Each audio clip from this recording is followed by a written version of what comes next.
Thank you. We are going to call the February 19th of 2024 CRC meeting to order. Will you please stand for the Pledge of Allegiance by Member Gramer?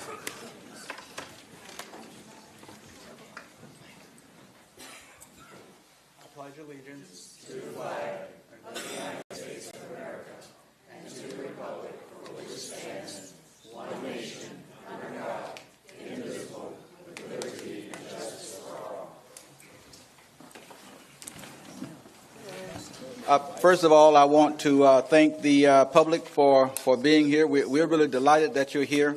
As you know, the CRC is designed to meet every 4 years to give voters a chance to have their say about how their government works. And we're here for the public, and we are very appreciative of this position. And I want you to know that I appreciate you all, and I appreciate the members that are serving with me on the dais. We're going to have a roll call by our clerk. Ms. Perez. Member Adamson Prophet. Present. Member Arias. Present. Member Baga. Member Batchelor. Here. Member Callan. Here. Vice Chair Shira. Here. Member Grimmer. Here. Chair Hardage. Here. Member Jackson. Here. Member O'Neill. Member De La Portilla. Here. Member Riley. Member Staccardo. Present. Member Weinsberg. Here. Member Wynn. Here. You have a quorum. Thank you. I'd also want to acknowledge that this is Black History Month, and in honor of that, I'm wearing my special Black History vest, which I personally brought from Ghana. Thank you. We open our meeting up with comments from the Chair and Vice Chair. I'll make some not-so-brief comments today, but it's basically to house cleaning items. I want to acknowledge Commissioner Wilson. Please wave your hand. We're delighted that you're here. Thank you. Commissioner Bernia is also here. Please, thank you. Appreciate you being here.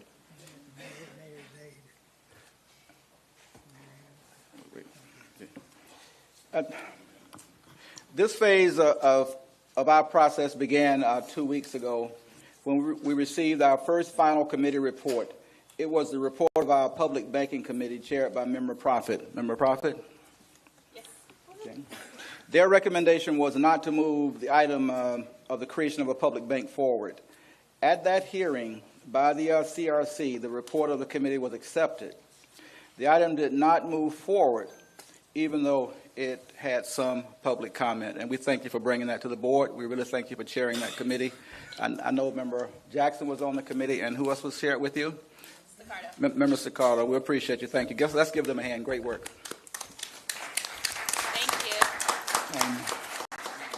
I'll follow the same procedure, and we'll be looking for votes today on issues that come before the board. Once items are presented by a committee chair, if something has passed out of their committees, I will be looking for one of 3 votes. That would be a vote to accept the report of the committee, a vote to reject the report of the committee, a vote to accept the proposal with changes where the changes are specific. In such cases, as we recommend changes, understand that will go back to committee. I also want the board to be aware that once it goes back to committee, there's no guarantee that it will pass out of committee with the changes.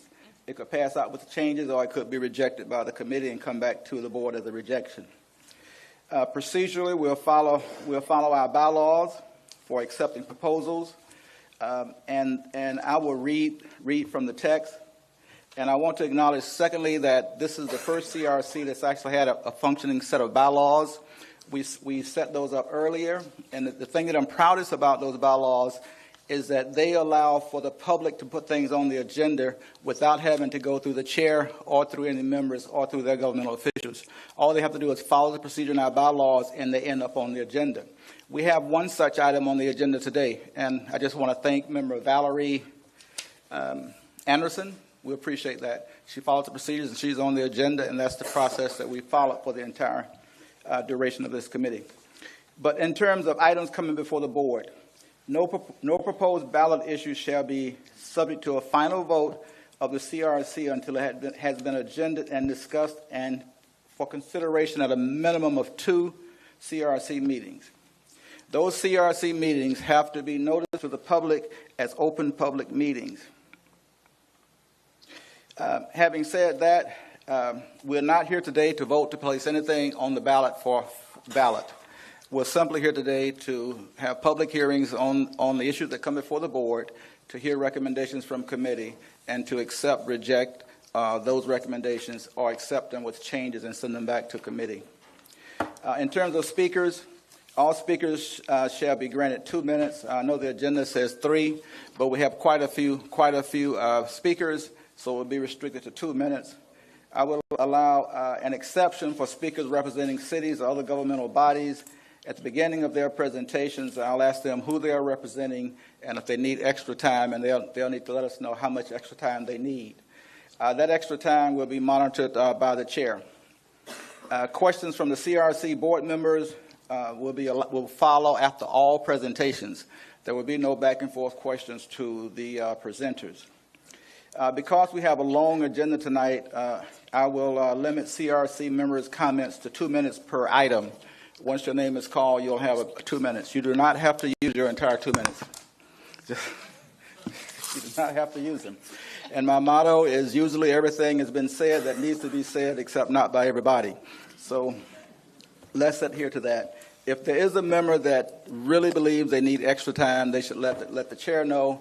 That extra time will be granted at the discretion of the chair. Any questions? Mr. Chairman.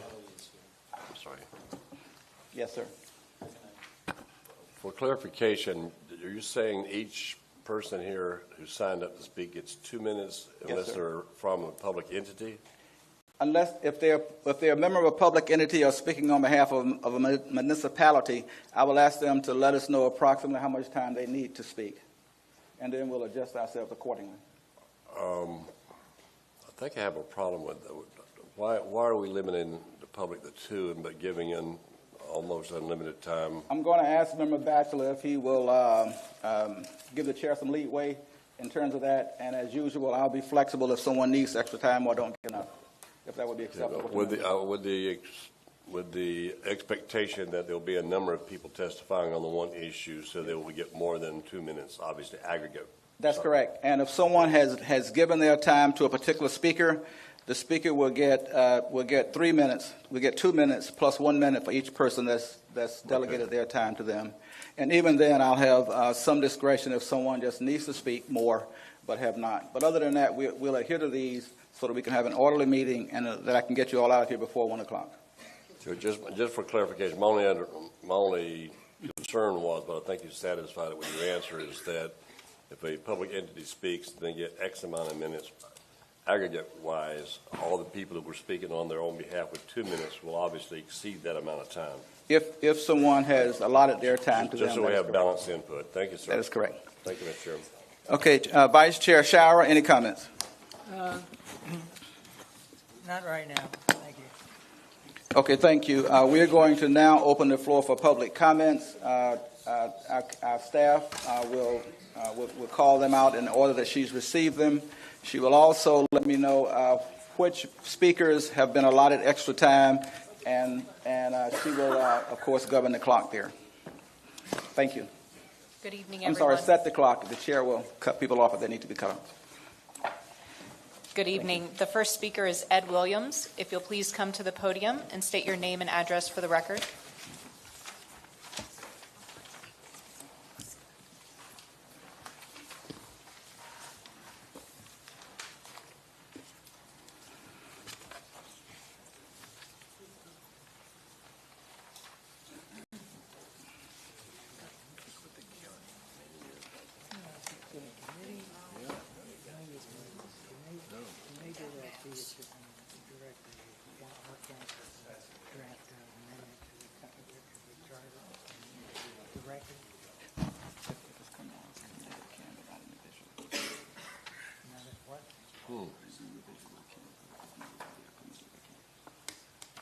Before we even vote on it.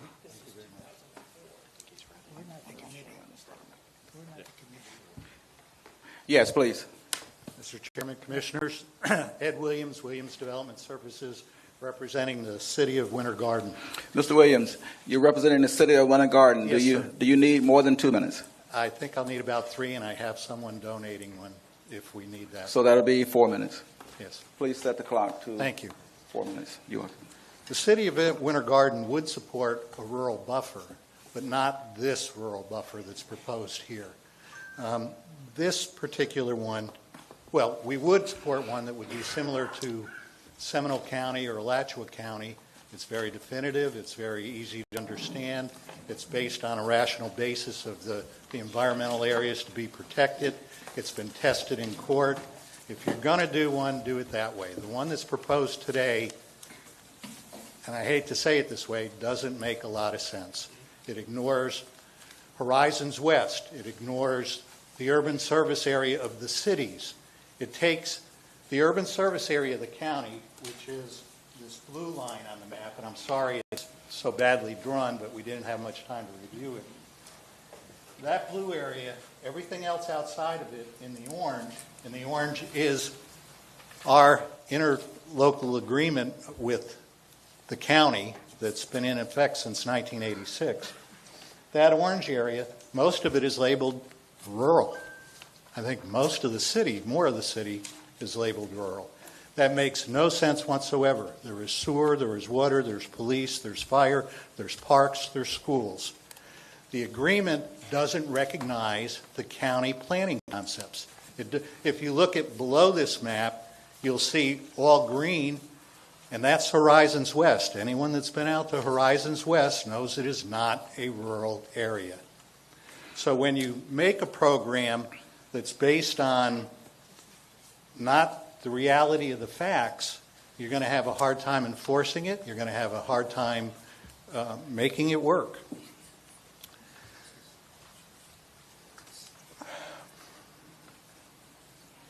The Joint Planning Area Agreement also covers sewer and water agreements that have been in effect, and that both governments agreed who would serve what areas. We have spent millions and millions of dollars. We are getting ready to issue bonds for close to $100 million to put in more sewer and water lines within the agreed upon joint planning area of the county. If this goes in and the county retains rural in that area and keeps the densities low, we will not be able to pay those bonds back. We could possibly be even violating the conditions and requirements of the bonds. If we give up development area, we have to get some back, or the bond company can just throw it out. So we are not against a rural boundary, and you have next door in Seminole County a perfect model of one to accomplish. The one that's put in here does not recognize all of the concepts of the comprehensive plan of Orange County and totally ignores the cities. We would ask that you not do that, that you take into effect a simpler, more direct approach, such as Seminole County's, and allow the programs that we have going and are working to continue. I'd be happy to answer any questions later. Thank you. Thank you. Craig Shadrix.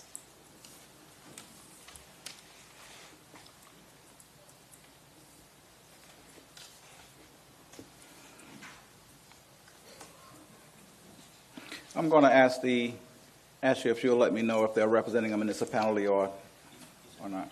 It's not indicated on the card. Okay. I'm sorry. I'm with the city of Ocoee.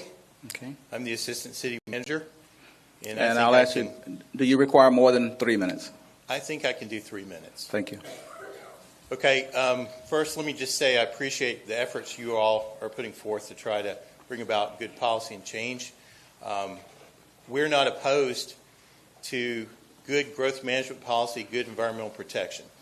I'm going to give you a brief history lesson going back a couple of decades. There was a study called the Penn Design Study that was conducted to look regionally at the state of Florida and its impacts on, and the impacts of growth over a projection on transportation, environment, and urban development. And these were professors from Ivy League schools, well-known experts in their area of expertise. And they all said one thing, and that's we need to be protecting large interconnected swaths of environmental systems and promoting compact mixed-use growth and livable transportation.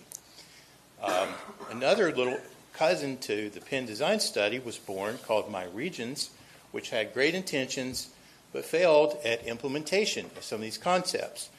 I submit to you that you're going to hear from our attorney about why this, as proposed, does not work legally. This being the proposed urban-rural boundary.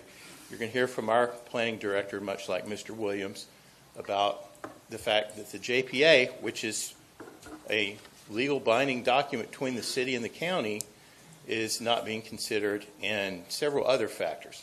I just wanted to say it's a good idea. As it's proposed, it does not work from a whole standpoint. I was at Seminole County as a planner when we were working on the urban-rural boundary. There were numerous small area studies that went into that, involving environmental systems, land use patterns, etc. You have a pretty good shell case for an east area urban-rural boundary that lines up with Seminoles, based on density, based on the presence of large interconnected environmental systems. The proposed western urban-rural boundary does not work, and we can't support this proposal with the western boundary in there. And I say that knowing that you have one of the highest densities of listed species on the Lake Wells Ridge, which the northern half comes up to Horizons West, mind you. But the densities aren't there. You've got agreements in place that are part of state law now with the comprehensive plans, and I believe this should be a comprehensive plan exercise that takes into account the municipalities, et cetera. Seminole actually worked out their proposal in looking at the growth patterns of the municipalities and the JPAs. And they actually had conducted numerous studies. So as proposed, we would respectfully ask you not to put it on the ballot. Thank you. Thank you. Next speaker is Michael Roomer, and it appears he's with the City of Ocoee chair. Thank you. Do you require more than 2 minutes? No, sir. No, Thank you. I do have a slide he's going to put up. There we go. Okay, so real quick, we'll just skip down to JPA. Just want to say with the joint planning area agreements, we have to amend our comprehensive plan after we approve a JPA agreement with Orange County. Those land uses are in the comprehensive plan, the land use map amendment approved by Department of Economic Opportunity. And so we use those to plan not only, as Ed said, for utilities with the bonding and such, but that is an approved state plan. We think there should be an expanded review of the densities and adopted future land use designation. I'll show you in some series of maps those reasons why. If you're looking at the west side, you're looking at the Ocoee Orange County joint planning area. We are able to provide, we already provide fire, police, EMS services in reasonable response times. If you look at the west, if you look at the joint planning areas in particular, we're not able to capture large areas of open space as Seminole County did. You can see the list, 10,000 acres, 180 acres, 700 acres. And much of the area, the proposed Apopka, Ocoee, and Winter Garden area of the rural boundary that's proposed is in the Wekiva study area, which already provides a lot of mandates, such as the elimination of existing septic system. We do not want septic systems in the Wekiva study area.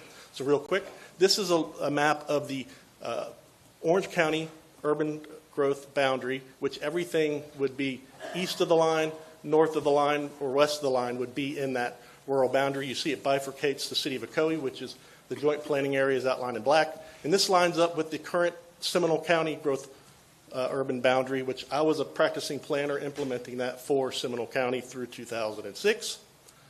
This is the zoning map just to show you. The fluorescent green line indicates the boundary. Anything north of that would be in the rural area. Just want to call out 3 parcels highlighted in white. If you look at the one to the far right, Continue, please. We've already provided this parcel with water reclaim and a utility easement to run sewer. If it's in a rural boundary, it would have a 1 to 5 unit development, which would promote septic tanks, wells for irrigation. We're already providing this property with services. And again, this is the Wekiva study area, which has a lot of mandates and requirements and such. I just want to state one thing. There's the rural settlement districts. The Claricona Rural Settlement is an opportunity to make that rural look, and that is located outside the JPA. Thank you, sir. Thank you. The next speaker is George Wiggins. 3 people have allotted their time to Mr. Wiggins, so there will be a total of 5 minutes. Thank you. Mr. Wiggins?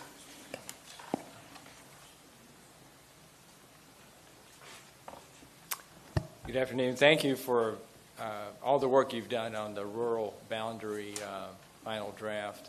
I haven't had a chance to completely absorb all of it, but again, I'm a resident of Tangerine. The town of Tangerine and the Tangerine Improvement Society, I've been the past president and chairman of the Development Committee. I serve on the Planning and Zoning Commission for District 2, but I'm not representing anything for that commission. I worked with the City of Winter Park for 47 years, Director of Building, Zoning, Legislative Affairs, retired 2 years ago. Very familiar with land use issues and also Tangerine is a rural settlement. It's the oldest one of the oldest rural settlements in Orange County, and there's some protections built into that. The main point of what I like to say is I thank you for the great work you've done on this amendment, and we wholeheartedly approve the concept of protecting the rural areas of Orange County. I'm a 3rd-generation Orange County resident. My mother was raised in Oakland, my father in Ocoee. But I can see that there are some technical issues. You're probably going to hear from another attorney from regarding the land use impacted in the municipalities. But we have 5 residents here from Tangerine, and we'd probably have many, many more. We knew more about it in advance. But the main point, again, of what I like to say is that we support your effort to protect the rural areas of Orange County. If this is not done, it's going to be overrun by development, and we're going to see constant requests for more and more development. We've been successful in protecting the Tangerine rural settlement over the last 22 years that I've been a resident, and we've kept it rural, and it's been friendly to all of our neighboring properties, Mount Dora, Apopka, Zellwood. But again, I thank you for the effort you've done, and I'd offer my services. I'm retired. If there's anything I can help you with the wording of this to be more friendly to the other municipalities that have concerns over this. So again, thank you for all you've done. Thank you. Rick Geller, and one person has yielded their time to the speaker, so the speaker will have 3 minutes in total. I just need my slides to go on. There you go. Okay. Thank you. And Chair, Mr. Geller is here for the City of Ocoee and Winter Garden. Thank you. Mr. Chairman, if I could ask for 3 minutes for each of my clients, I would really appreciate that. So you're asking for 12 minutes? No, total of 6 minutes, as is indicated. Let's do it. Thank you so much. But if you don't need them, you don't have to. Exactly. I understand, sir. Thank you. Thank you very much. My name again is Rick Geller, Fishback Dominic, 1947 Lee Road in Winter Park. I represent the cities of Ocoee as well as Winter Garden. The language that we take issue with principally is here set forth in paragraph B1. And it says that after the effective date of this section, the comprehensive plan and land development regulations of Orange County shall exclusively govern the development of lands lying within a rural area. So far, so good. But then it says, regardless of whether some or all of the lands lying within the rural area are subsequently annexed or otherwise added into the municipality.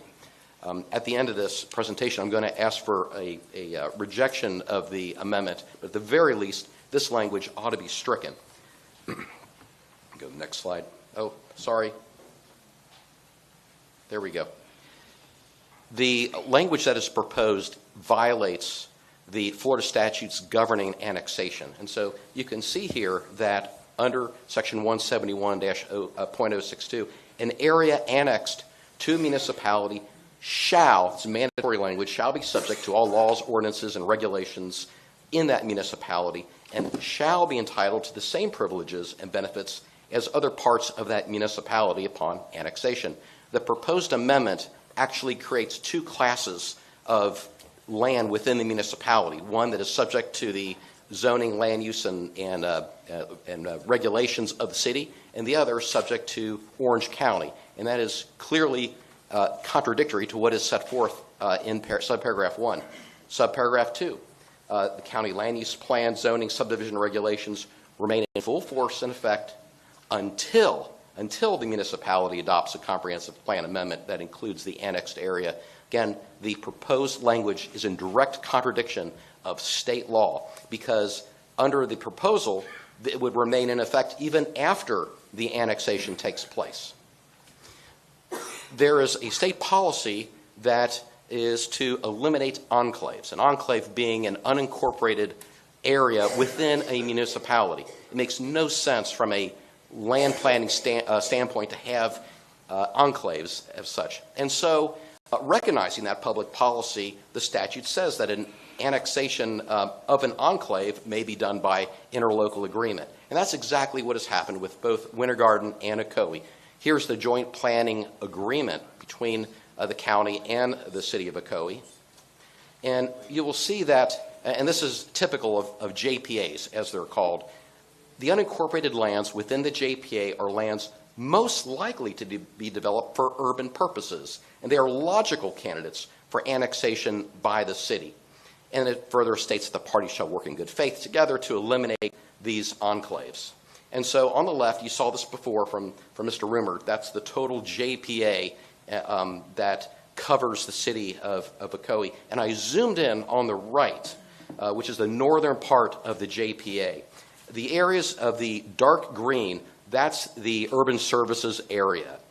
The light green are areas that are so-called rural here, but they are already part of the municipality, and that includes various neighborhoods, as you can see here.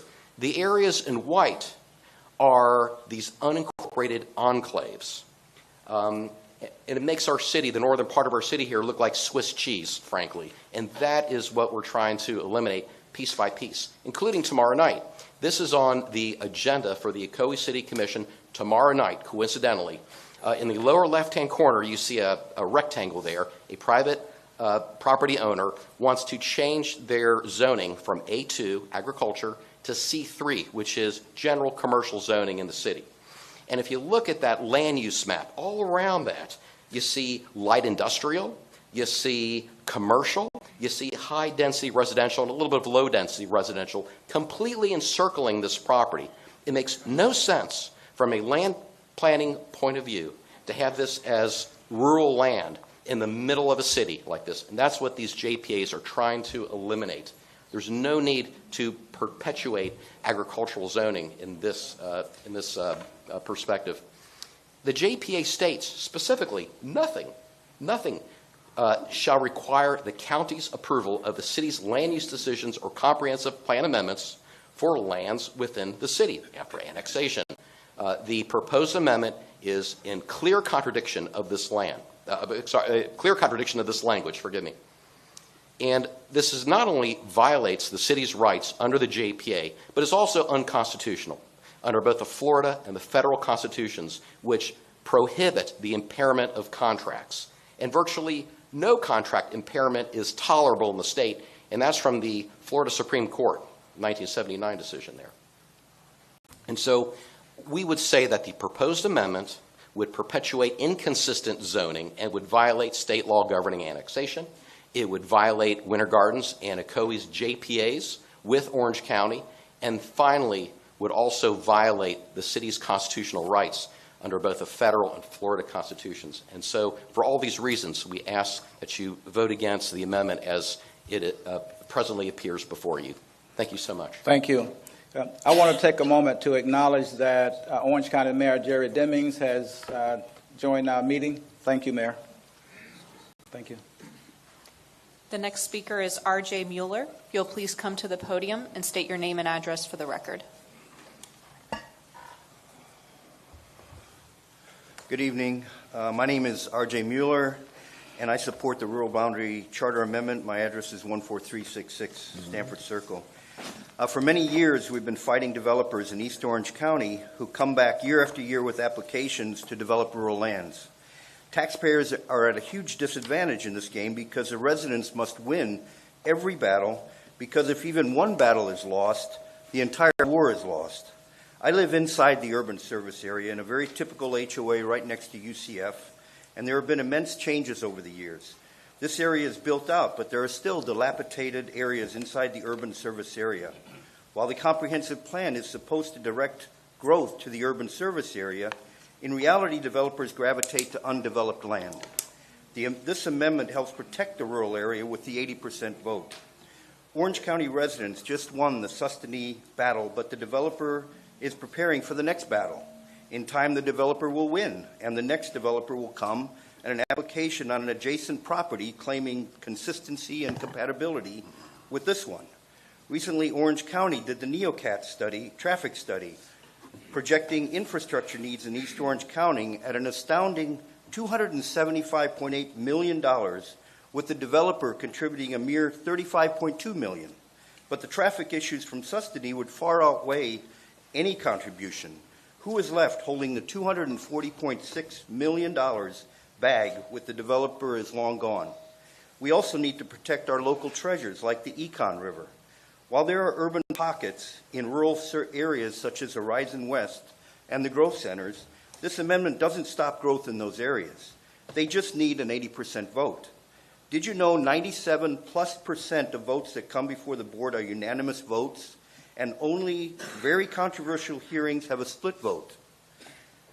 In these cases, confidence must be placed in the collective wisdom of the board, one sentence, to make the right decisions. This amendment is so important. Please give the residents a fighting chance. I urge you to support the amendment. Thank you. Thank you. Jim Irwin, if you'll please come to the podium.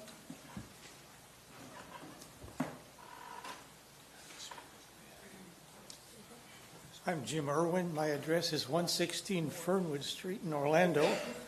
I am an active member of the Natural Resources Committee of the Orange County League of Women Voters. The League is a nonprofit, nonpartisan political organization.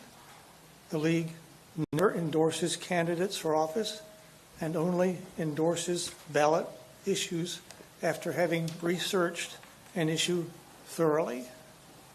The League of Women Voters of Orange County takes the position that we believe in, endorse, and advocate for smart growth, the protection of parks, and the acquisition of more conservation land. Today, we express our support for placing an amendment on the 2024 ballot that would establish a rural boundary in Orange County. At this time, we aren't endorsing a position. We are simply asking for the right of voters to make that choice. Thank you. Thank you. Nelson Betancourt.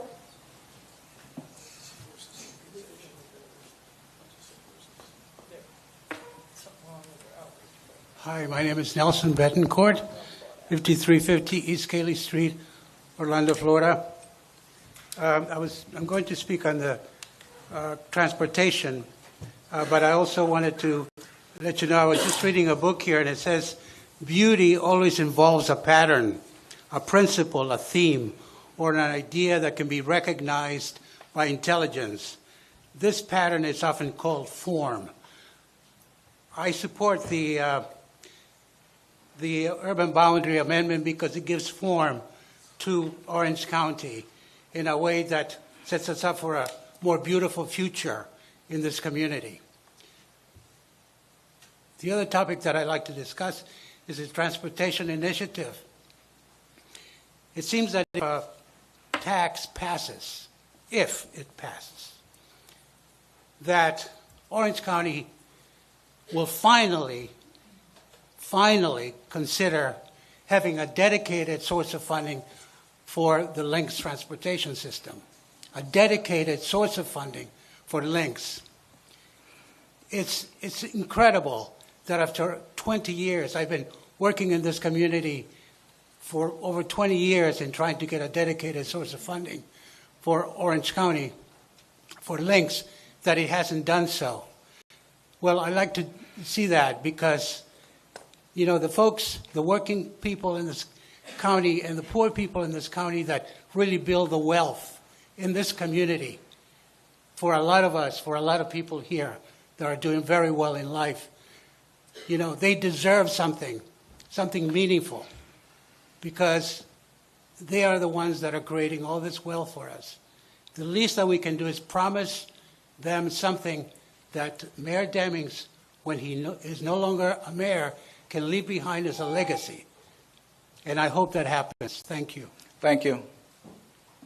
Tom Hurlbert, if you'll please come to the podium, state your name and address for the record.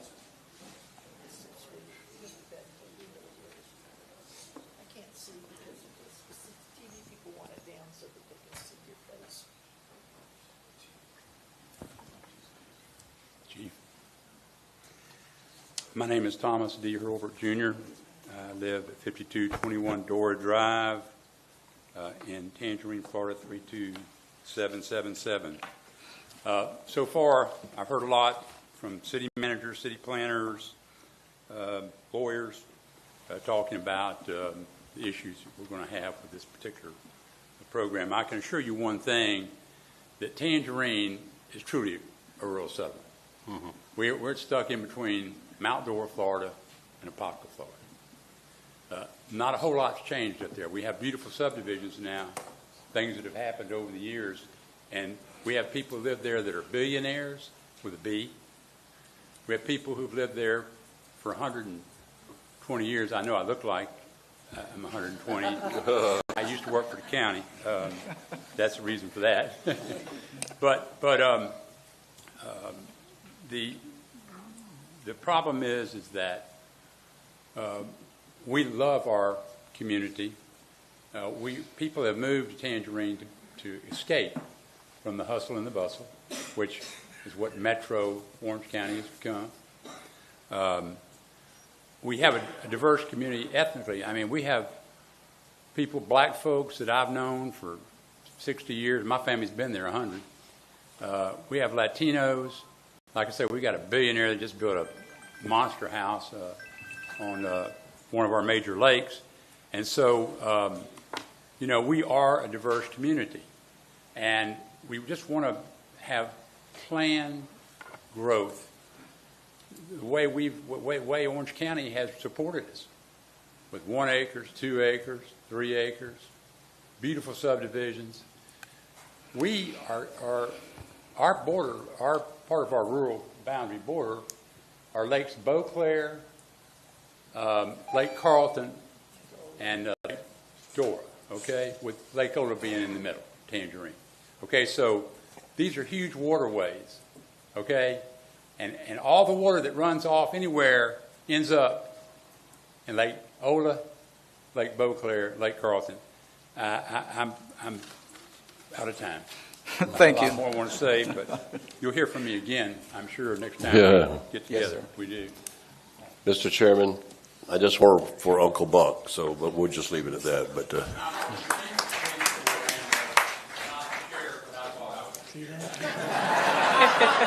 Thank you for your service. well, you were armed, is all I know. Yeah, he thinks he's still the sheriff. The next speaker is John Lena.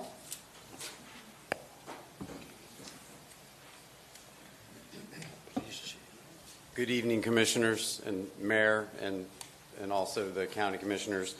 My name is John Lina. I live at 3651 Oriskany Drive, Orlando, Florida, 32820. I want to thank each one of you for all the hard work that you put together for the community engagement. Last time I saw you, I just got back from deployment from Africa, so I'm glad to see you again. I'm here tonight to support the proposed Orange County Rural Boundary Charter Amendment.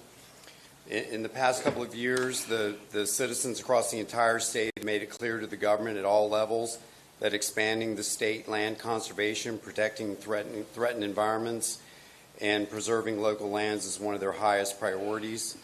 The state set aside about $1 billion in funding to protect major sections of the wildlife corridors.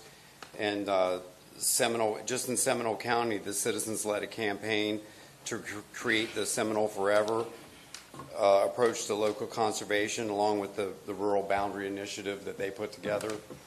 And I think it's clear that the citizens want to strengthen the efforts to protect the environment and the quality of life throughout Florida, especially here in Orange County. So thank you for moving this effort one step forward in the right direction. I'd like to say that I'm a federal contracting officer warranted with the government, and I wanted to tell the people who are concerned with these minor policy disagreements that they can be ironed out through terms and conditions prior to any passage of this on the ballot. So please don't let those mostly minor policy disagreements pause this effort that the citizens have put forward.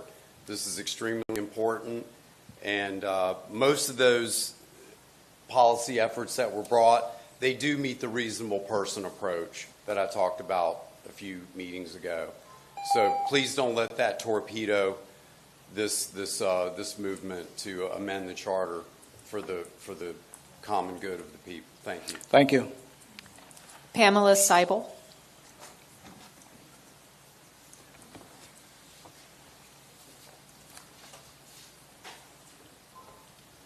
Thank you for this opportunity. My name is Pamela Seibel, 16011 Old Cheney Highway, 32833. It's good to be back here.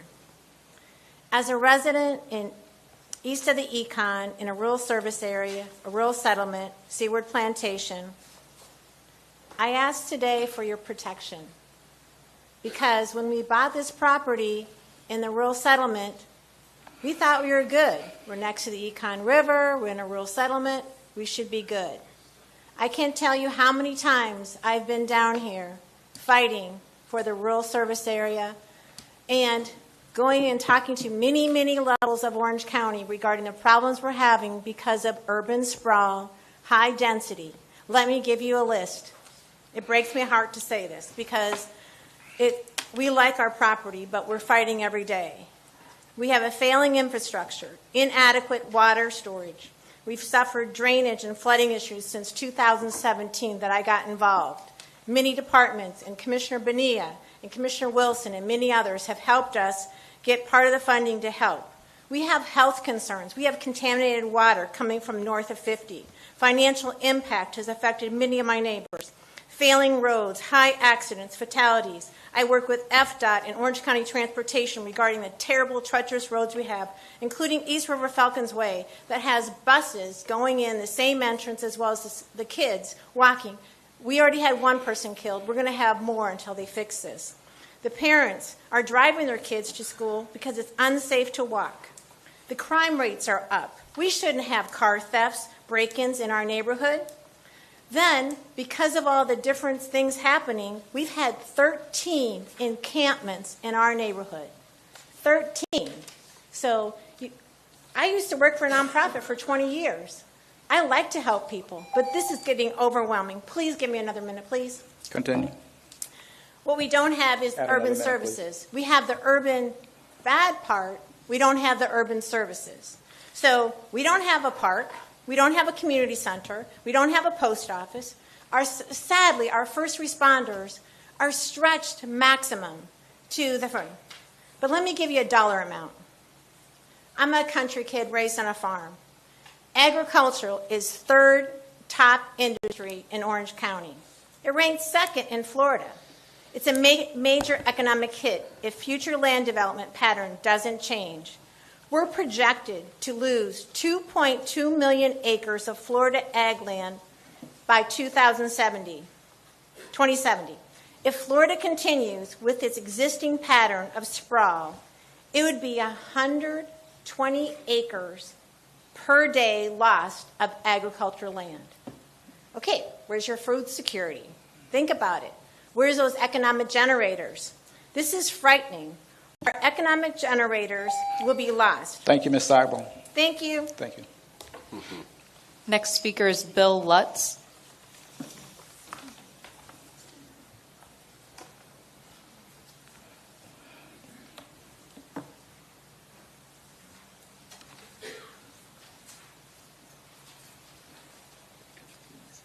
My name is Bill Lutz, 2618 South Tanner Road.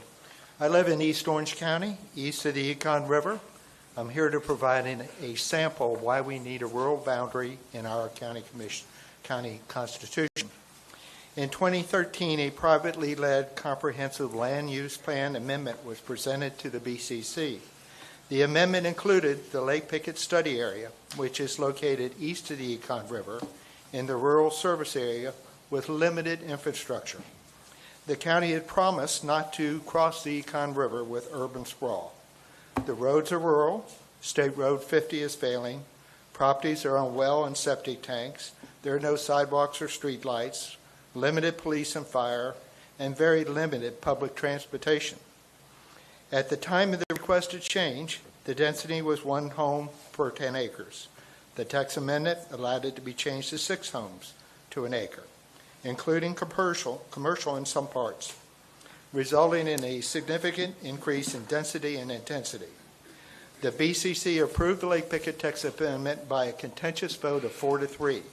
The outcome resulted in the firing of a seasoned politician, Ted Edwards, as well as a citizen lawsuit for urban sprawl that the citizens won in a local court. The developer is scheduled to pay $26 million for roadway impacts and a prop share of $125 million, but left more than $300 million for taxpayers to pick up. Developer paid for the appetizer. The taxpayers are paying for the main course.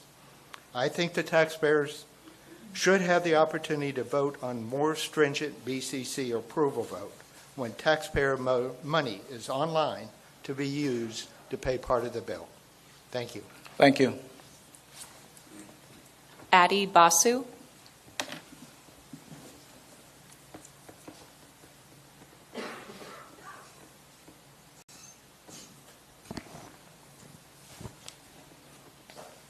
Sorry, I'm always scared of these things. Hello, I'm Adi Basu, a humble Cosburn renter of 1217 North Fern Creek Avenue here in Orlando. And I'm someone who doesn't have a rural bone in his body, and yet I am in favor of the amendments to protect rural Orange County. And I'll tell you why. Making it easier to defend the charming low-density areas makes it harder for developers and corrupt commissioners to create urban sprawl. Now, I'm not here to malign developers or corrupt commissioners as a class, but you have to admit that they seek profit. And if we don't have buffers in place, then their profit-seeking will bloom the scads of single-family housing in the county willy-nilly, and me and my young working poor friends won't be able to afford any of it. I didn't know about the complaints of the municipalities until tonight. If you said JPA to me, I would have thought you started to misspell Japan. And while I hope you can address their issues, I hope more that you understand the rural boundary is badly needed, especially by poor folks. Thank you. Thank you. Next speaker is Cliff Shepard with the City of Apopka.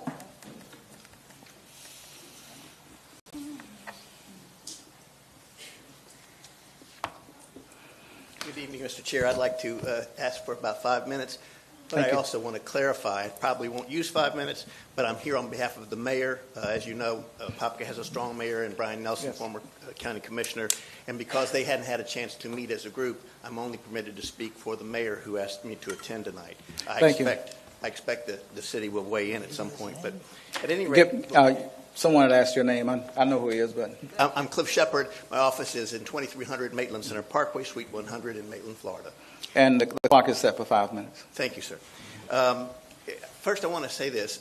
I am a part of probably the first rural settlement in all of Orange County, because I and another attorney who you would know by name, Mr. Ardeman, worked on a charter amendment back in the day, probably 1991, 1992, that created rural settlements. And I live in the rural settlement of Gotha, requiring 1 acre minimums.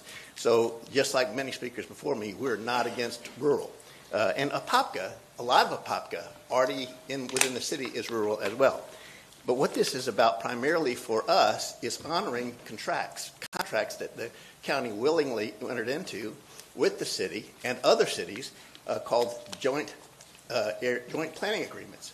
And that is a significant issue, because what is being proposed here doesn't have any consideration of those things. And if you dishonor contracts, you violate both the U.S. and Florida constitutions, as Mr. Geller already pointed out. But I want to tell you how this affects an actual development situation. In Apopka, as a letter I've written to you earlier, we have something called the Kelly Park area, which is subject to the Wekiva River Protection Act. And there has been a form-based code that was put together by both landowners and environmentalists to govern that area. And this, some of which has not yet been annexed, but is a part of the JPA. This amendment, were it to pass as it's currently proposed, without any exceptions for those properties that are already JPA'd and planned and so forth, would throw all that out. And the irony of it is, if the idea is to protect these environmental areas in areas where there's, for example, the Wekiva Parkway and other things that would tend to be problematic, you're throwing out the baby with the bathwater here. And I think that's an unwise approach. But the second thing, and I hate it, because most of the time I sit in the chair of the attorney for all the various entities I represent. And so I know from sitting there that it's highly ineffective to get up and talk about litigation, because it typically falls on deaf ears, and for good reason. But I'm here to tell you or give you a warning that it's not coming from me as an adversary. It's coming from me as someone who's had to defend governments before. And it's about the Burt Harris Act. I think there is a significant lack of understanding of where we are in that act since 2021, because I handled a piece of litigation for the town of Ponce Inlet for over 10 years. At one time, just to give you an idea how bad that can be, we were on the wrong end of a $30 million judgment. Could have bankrupted the town. That didn't include the attorney's fees. Luckily, after 10 years of litigation, we were able to get everything turned around, and the case ultimately got dismissed. A lot of fees were paid to me and other law firms, but at the end of the day, the land stayed the way it was supposed to stay. However, the law has changed significantly. I want to point out 3 reasons why you need to reconsider and what impacts this is going to have, because essentially you're going to be writing a blank check for landowners that I don't think that's fully understood or appreciated. One of the changes is that a property owner can actually sell the land after bringing a claim, but keep the claim. And so you're litigating against someone who no longer owns the land, and if the landowner believes that they got less than fair market value, they're entitled to continue to sue you for that value, even though they don't own the property anymore. The second thing is that making a claim no longer requires you to actually file an application and have it denied. That is stunning to me, because every government I ever worked for, if they got an opportunity to look at a particular property in light of the facts, could change the code, make variances, and so forth. But that's no longer required. And in fact, what it says is once the owner notifies the government of a potential claim, based on a new law or regulation, which this would be, and the uses that they believe are interfered with by this legislation, they have a claim. No summary judgment, no motion to dismiss. You're going to trial over what the value of the property is. And in fact, what the statute now says, once the property owner deems the impact of the law or regulation on the property to be clear and unequivocal, the claim exists. The property owner is not required to formally pursue an application for a development order, development permit, or building permit. As such is deemed a waste of resources and not a prerequisite to bringing a claim. This is scary language, and it should scare every local government. I know it scares mine. So for my benefit as a taxpayer in Orange County, as well as a lawyer, I'd ask you to reconsider whether this should go on the ballot and in its current form. Thank you. Thank you. The next speaker is Kelly Simrod. One additional speaker has yielded their time, so the clock will be set at 3 minutes. Remember what he said what the law was? Huh? No, I know that, but he gave a name, the 21. I just left for like 2 seconds, and then my name got off. So sorry. Good evening. My name is Kelly Semrad. I reside at 3111 Amalfi Drive. I should have 2 additional minutes. One is from Luisa Martinez Semrad, and the other is from Richard Andrade. How many minutes does that give her? 4, Chair. Okay, let's go with 4. There should be 2, because Richard is in the audience, as well as Luisa. We're allowing one minute per additional person, plus you get 3. Okay. How many minutes? 2. That's 5. 5.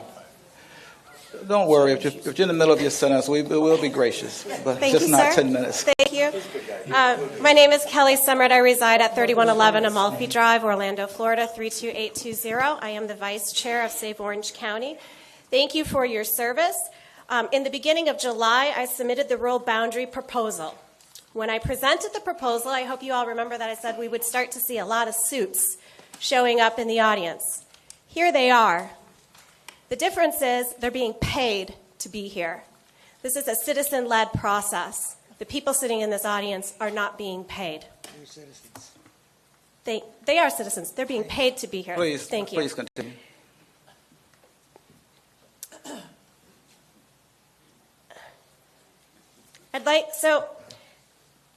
In terms of the democratic process, we are here because we are tired of taking time off of work to come down and defend our communities. Sitting here in this audience for literally 12 hours, waiting to speak for 1 minute to try to defend our community. Not because we oppose growth, but because we oppose the quality of our life being deteriorated by irresponsible development that occurs in rural service areas of urban density and intensity. We have a $22 billion deficit for roadway infrastructure, according to Orange County itself. We have a mayor who is struggling to fix the roads and needs to propose to increase our taxes to pay for the deficit to improve our roadways, which is an element of the quality of our life. How did we get here? We got here because we have a Ponzi scheme when it comes to paying for our roads. We approved Development A with a deficit. We approved Development B to help pay for A. We approved C to help pay for B, and so on. Where will it take us? Well, Orange County in the transportation analysis predicts that by 2030, approximately 70% of our roadways will be failing. Would you like to sit in them? I would not. We have urban sprawl growth style pattern development that is occurring. I was part of a lawsuit that sued the county for urban sprawl and prevailed in local court. That was overturned by Governor Rick Scott when he was lobbied by developer attorneys and lobbyists. We are constantly on the hook to pick up money to subsidize developments that are being built not in the urban area. It's the rural area where infrastructure does not exist. We are not saying that developments cannot occur. We are saying drive the growth into the urban core. When it comes time to build in the rural area, have a more stringent approval process because our money is on the line. Our cars are sitting in the traffic. Our schools are crowded. Our homes are at risk of being broken into because of increased crime. Urban sprawl impacts all of us. If we do not put a measure on it, we will be sitting in an Orange County that none of us signed up to sit in, to live in when we purchased or we signed our rental agreements. We will not want to live here. We heard from Lee Constantine, Commissioner at Seminole County, one of the people that was available at the architect of the border boundary. We heard him talk about how it's worked for Seminole. Seminole, we think it's not dense. It's one of the more dense counties in Florida when we look at a ratio of acre to population, acre to person. It has worked tremendously. It has improved their roadways. It's allocated their resources to the areas that are needed in Seminole County. We followed a Alachua model. We looked at Peneus, Sarasota. This is an issue that is being experienced across all of Florida. Citizens have a right to have a vision of growth in their county constitution, not based on growth management, but based on the rigor of how it should be approved. The rural service area, one day we will develop in it. We all know that we will be. But I don't want to be developed in the rural service area while I'm sitting trying to get to a job that's only 4 miles away that takes me 47 minutes to get to. I don't want my kids sitting in a school that's no longer an A because it's too crowded to meet the state metrics. I want Orange County to be a place that we all want to live in, we all want to protect, and we all want to love. We are going in a direction that is not suitable for a high quality of life that all of us in this room deserve. Please support the rural boundary. It is not an elimination of growth. It is a more rigorous criteria to build in an area where infrastructure does not exist. Thank you. Thank you. The next speaker is Lori Forrester, and I have one additional speaker who has yielded their time to her. And that gives her how many minutes? 3 in total. Just following your lead. Lori Forrester, 16050 Sand Hill Road, Winter Florida, 3477. I am here in support of the rural boundary. And from what I understand, the rural boundary amendment really addresses the need for improved and smarter planning. Right now, the urban sprawl is an unmeasured form of development that has negative consequences on every citizen that lives in Orange County. From our quality of life with broken and gridlock roads, overcrowded schools, deteriorating and or non-existent infrastructure, increased taxes, environmental wildlife habitat, and wetland destruction, and the loss of our clean water and air, and I could go on, but I only have 2 minutes and 20 seconds left. The amendment will enable the county to better understand the true cost of an applicant's proposal and the impacts it will have on the community. To my understanding, this proposal does not impact or change current zoning and future land use, FLUME, from any parcel owner or municipality, and it doesn't say no changes in density or intensity. Its purpose is to add more rigorous criteria for those who wish to develop in the rural boundary or newly annexed land from unincorporated Orange County by providing a higher threshold for new zoning, new FLUME, and new FLUME requests within the rural boundary. It will give the county the ability to say no to inappropriate development that is not a proper fit and whose negative impact on the area would be great, resulting in urban sprawl and the continued deterioration of our quality of life. Some applicants and municipalities may push back, but isn't part of the role of the CRC to provide an opportunity for citizens to see a need and propose amendments that address those needs. I cannot think of another issue that is always a hot topic on social media and other public forums than this.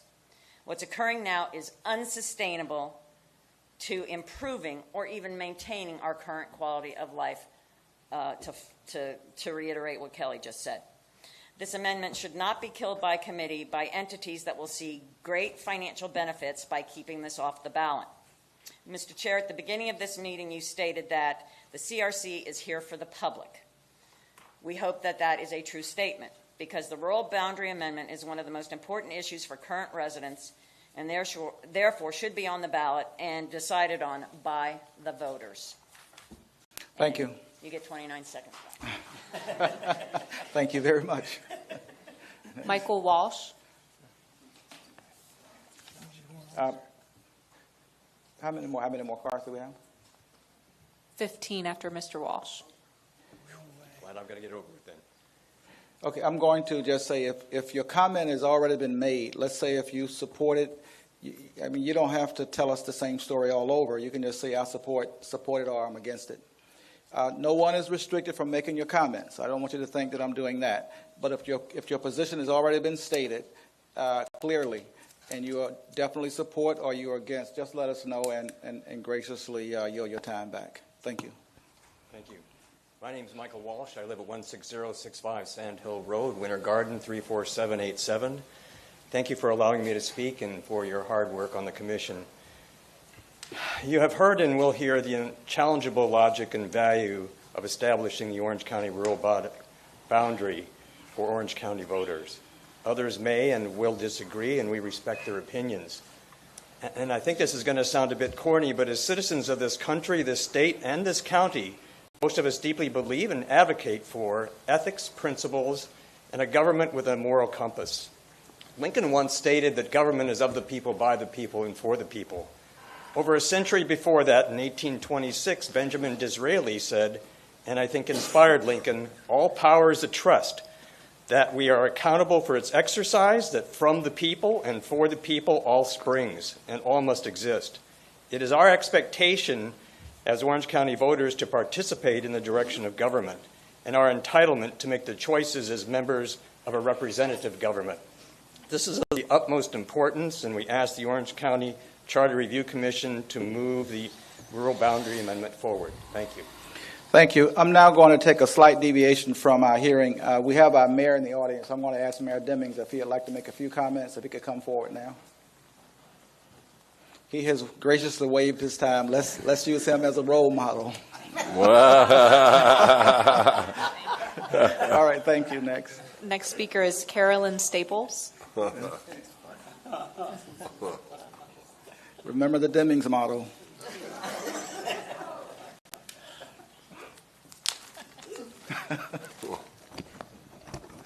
Hi, my name's Carolyn Staples. I live Thank you, at 7937 John Hancock Drive, Winter Garden, Florida, 34787. I'm here in support of the Rural Boundary Amendment. A few months ago, I went to several meetings in Winter Garden to help stop a horse farm from being suffocated by another builder approval. 3 meetings I attended, they were filled completely with residents like this, asking Winter Garden to stop this from happening. They didn't listen to the residents, and they voted to allow it. I'm originally from Miami, and I saw how the rural area deteriorated as I grew up. And when I go back to visit, I bring this up because I want to make sure this is brought to the ballot box. The Orange County residents should make the decision, not the developers and the cities. Residents want to have their voices heard at the ballot box in November. I ask you to please allow voters to decide. I normally run every Monday at a run club at this time, and I decided to come here because I thought this was important to make sure you heard my voice. Residents want their voices heard. Let them vote for it, please. Thank you. Thank you very much. Nate Douglas.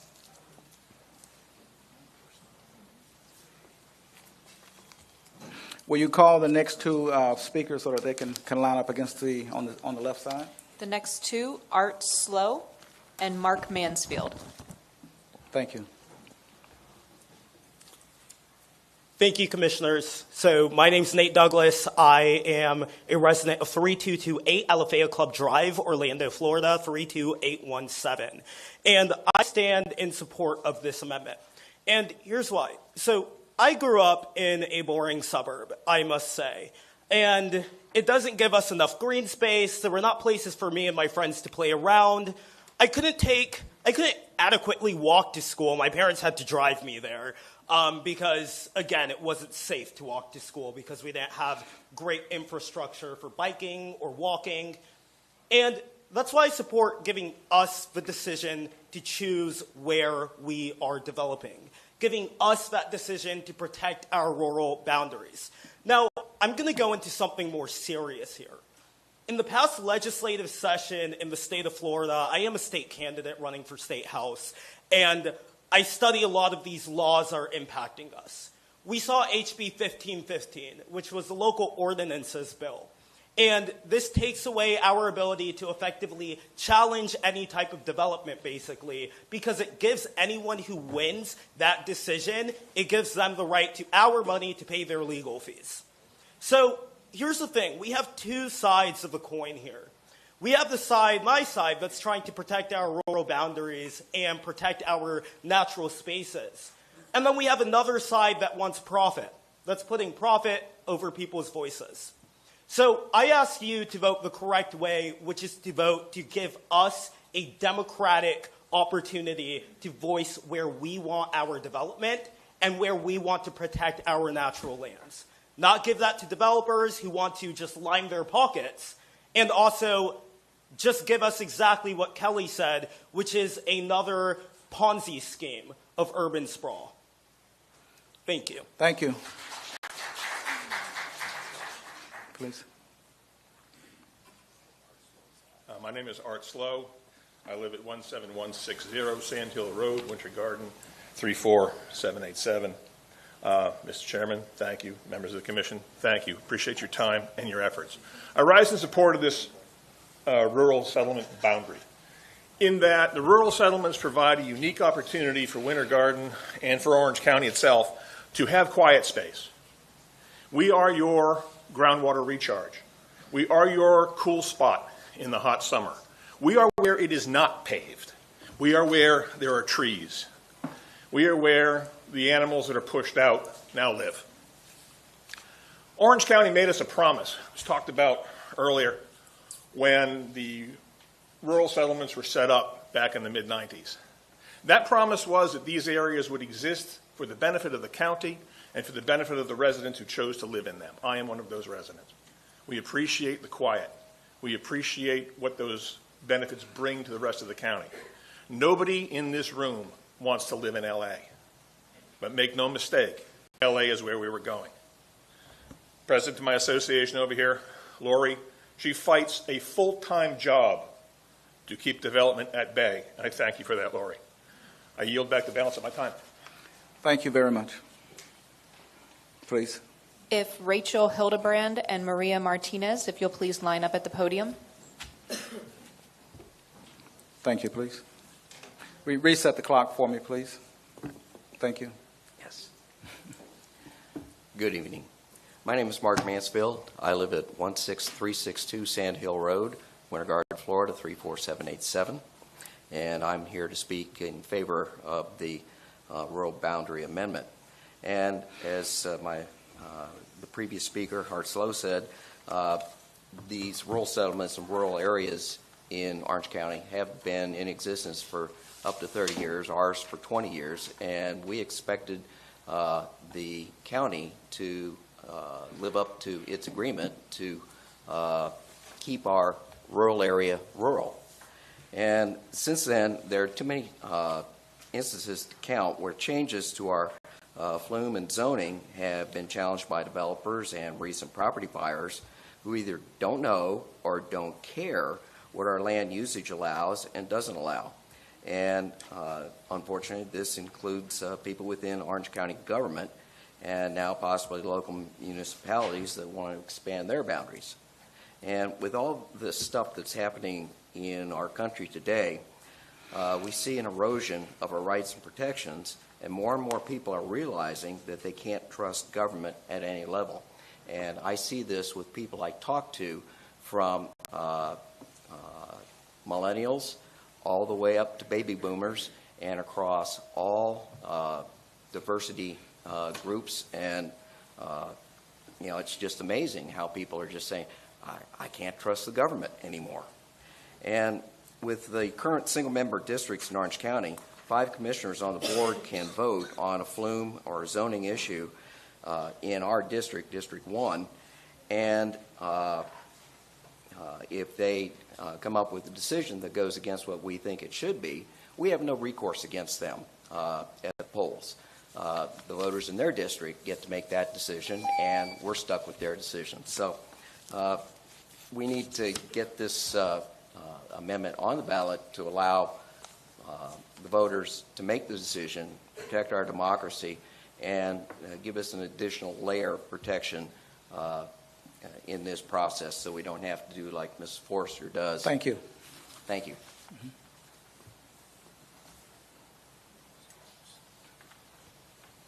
Hello, Commissioners.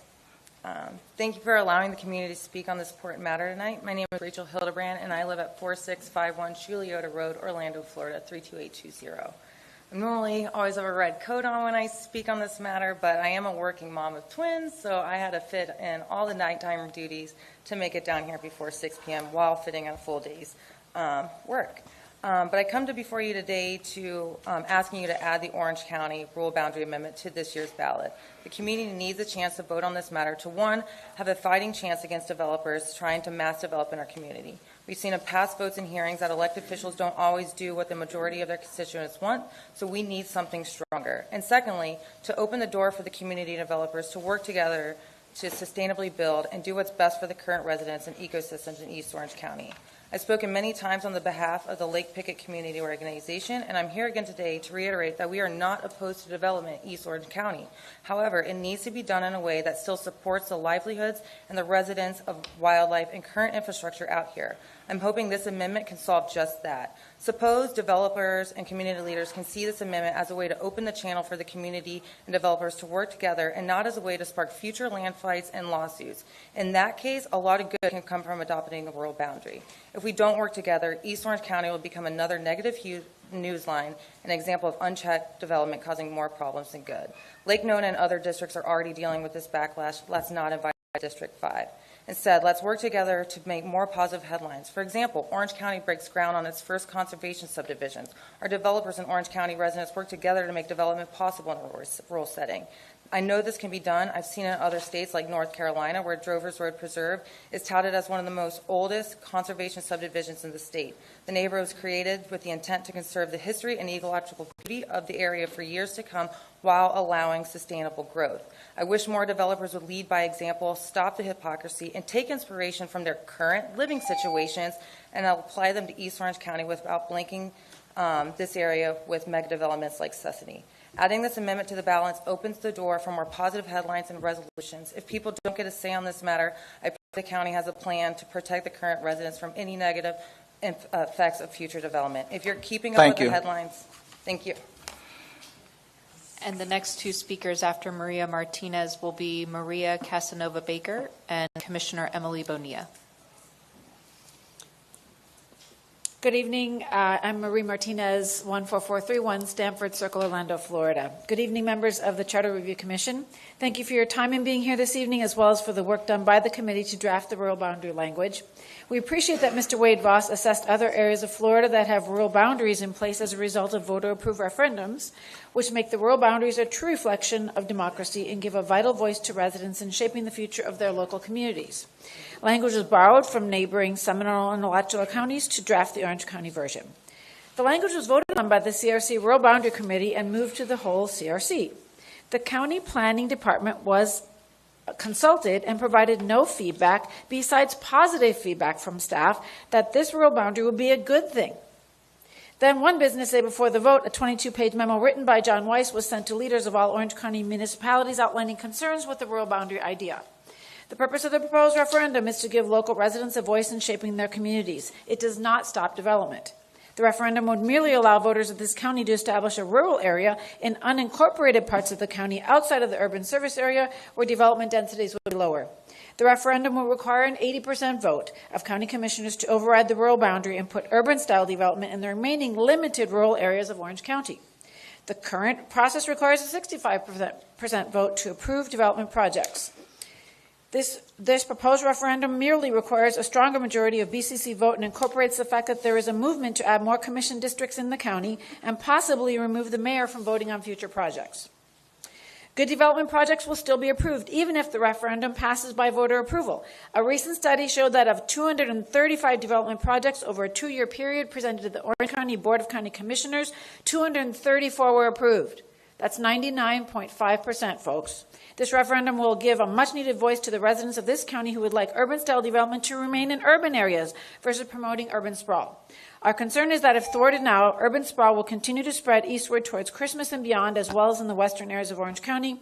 I ask that you continue your efforts to give a voice to the people of this county and offer them the same choices our neighbors to the north in Seminole and Alachua counties have regarding the future of their communities by putting this issue on the ballot in November and letting the voters decide what's best for our community. Thank you. Thank you very much.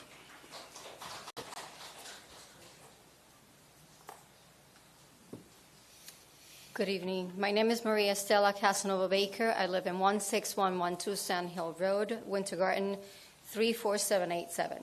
Thank you all for your service. I am here in support of the rural boundary, as my husband sits at home feeding horses by himself. This amendment is to ensure there is more accountability for approving development. Also, there's no clear knowledge of the financial cost of a development when applications are presented to the BCC. We need to be more transparent on that issue. Sorry, I'm a little bit nervous. I can see the strong resistance from municipalities and developers, but most of those financial burdens will fall back on us, the taxpayers. I strongly stand with the protection of the rural areas in our county. This amendment should be on the ballot, allowing the voters to make the decision that directly affects us. Thank you. Thank you very much. Next. Commissioner Bonilla. And then the next two speakers, if you'll line up at the podium, are Amber Simmons and Brad Cornelius. Thank you, Commissioner, for your service.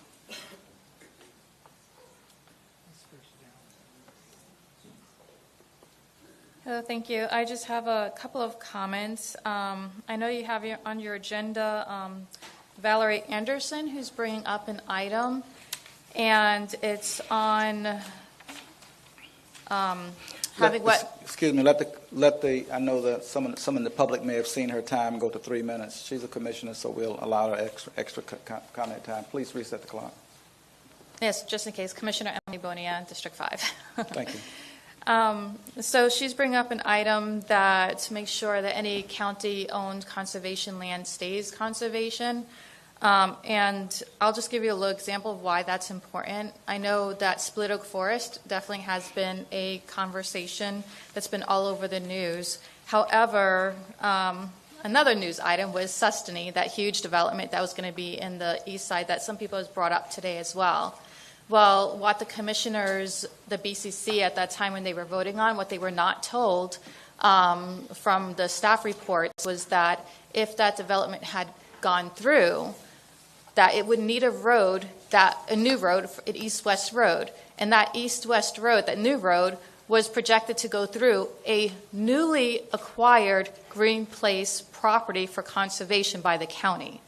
So forget about Split Oak Forest. They were also thinking about putting another road through one of the county properties in the east side as well, just to support this development. So definitely, something like that would be important because we don't have any policies at the county right now that protects our county-owned conservation land from, turning into something else. Maybe another developer that comes in and be like, hey, I'll trade you this for that, or a road, or I don't know, whatever, benefit for the public that, they might come up with. I do want to say, Eric, great job on your committee. I wasn't there last time, but I listened to some of the recordings, and you did an awesome job. So I just wanted to say that. And the memo that came from staff, happened to come out the same day that I happened to go out of town. That memo, I just wanted to let you know that was not from the board. It was, staff on their own sending that. I just wanted to make sure there wasn't any confusion that was representing the board, because the board had not made any decisions as a board to be able to tell staff, what to send. I know it's been causing some confusion, and I know, Eric, you had, clarified some of that confusion at your committee. But I will say that the silver lining is, though, that any of the confusion that may have been caused or is being caused, this is an opportunity to clarify those. So I do appreciate that the conversation is happening, that the questions were asked.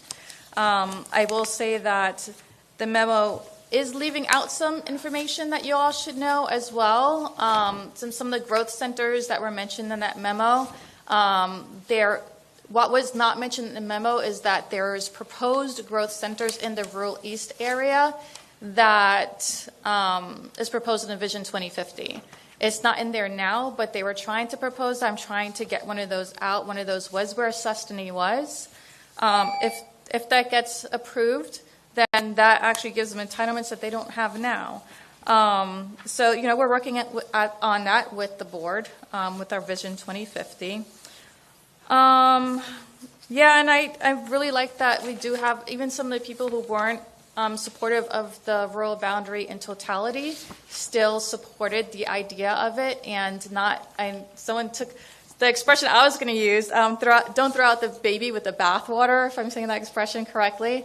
So I do have faith that you all would be able to look at some of the issues that might have, iron that out, and be able to move this forward, because this is an initiative from the people. And I know Angel had mentioned in a previous meeting, do not fight. Don't pick a fight with the rural people on the east side. And they're here. They're fighting for their quality of life. And so it's important to listen to them, because you're here to represent them. You're not here to represent me either. I come here and I speak to you, as a concerned citizen too, some of my concerns, but, as a commissioner, representing and sharing with you some of the information that I've learned. So when I talk to you, it's more about sharing my experience so that you Thank you, have Commissioner. that How much knowledge. more time do you think you need? That is it. Okay, That thank was you. the end of it.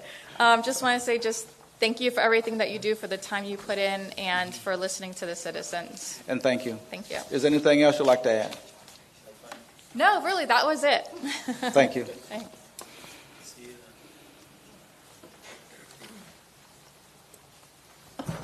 Good evening, everyone. Thank you. My name is Amber Finnegum Simmons. I'm a resident of 620 Kittredge Drive here in Orlando. I'm grateful to hear the perspectives of so many folks from the far east and west sides of the county. I actually reside just west of the downtown area and became a first-time homebuyer this past May. And my decision was based solely on the fact that I wanted to be as close as possible to the downtown urban core. And so I can tell you, as a resident of a historic neighborhood in downtown, we are in favor, or I am in favor, of more housing in downtown, not more housing on the perimeters of the county. I'm in favor of this boundary amendment because I believe that we need to preserve our rural areas. We need to allow each homeowner and each resident to choose to maintain the natural landscape of their communities, to get to choose where they want to be. I wanted to be walkable and bikeable to downtown. I wanted to be with all the downtown amenities, but that is not everyone's choice. I also am largely in favor of this amendment because of the protection against annexation. I work in Volusia County with organizations that fight homelessness and increase affordable housing, and I can tell you what devastating effects that kind of Swiss cheese effect has had on downtown DeLand and other cities in Volusia County. This amendment is an investment into the future of our county for everyone, both the residents of the urban core and the rural areas, and so I urge you to vote to put it on the ballot. Thank you. Thank you. And the next two speakers on deck will be David Siegel and Rick Androde. Good evening, Commissioners. My name is Brad Cornelius, and I am at 200 East Robinson Street. And I actually serve as the contracted town planner for your other two Western Orange County communities of the town of Windermere and of the town of Oakland. Thank you. And I'm going to take your advice, Mr. Chairman. I share all the concerns that were already been raised by my neighbors in Winter Garden and Ocoee and Apopka, and have nothing to add, but we do share those same concerns for the town of Windermere and the town of Oakland. Thank you for your service. Thank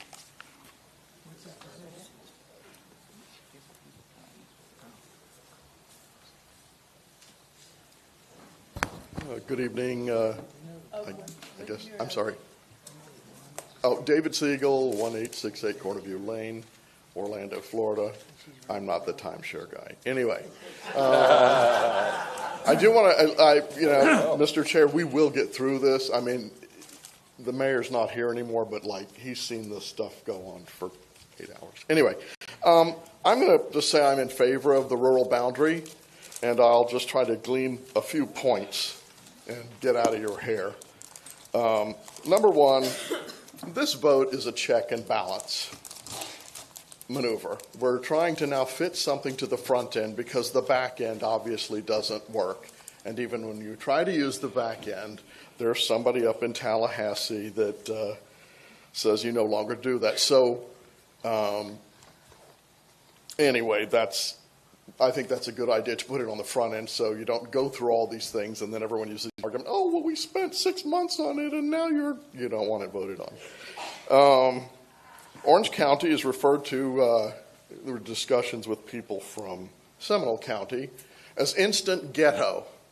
And that's why they said, let's approve Lake Pickett South. It'll be in Orange County, and we're going to keep Seminole pristine.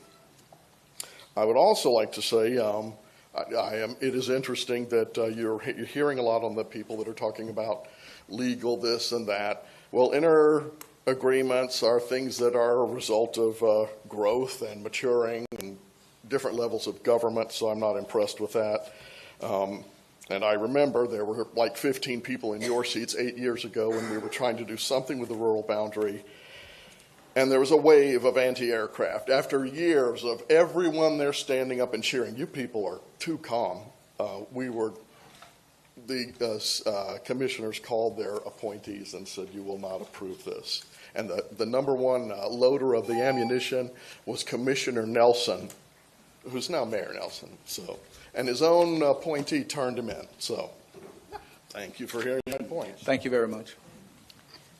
Rick Andrade. I had given my time to Kelly earlier. Thank you both. Thank you. Mike Bastillos. Commissioner Wilson. Commissioner, thank you for your service. And is 12 minutes enough?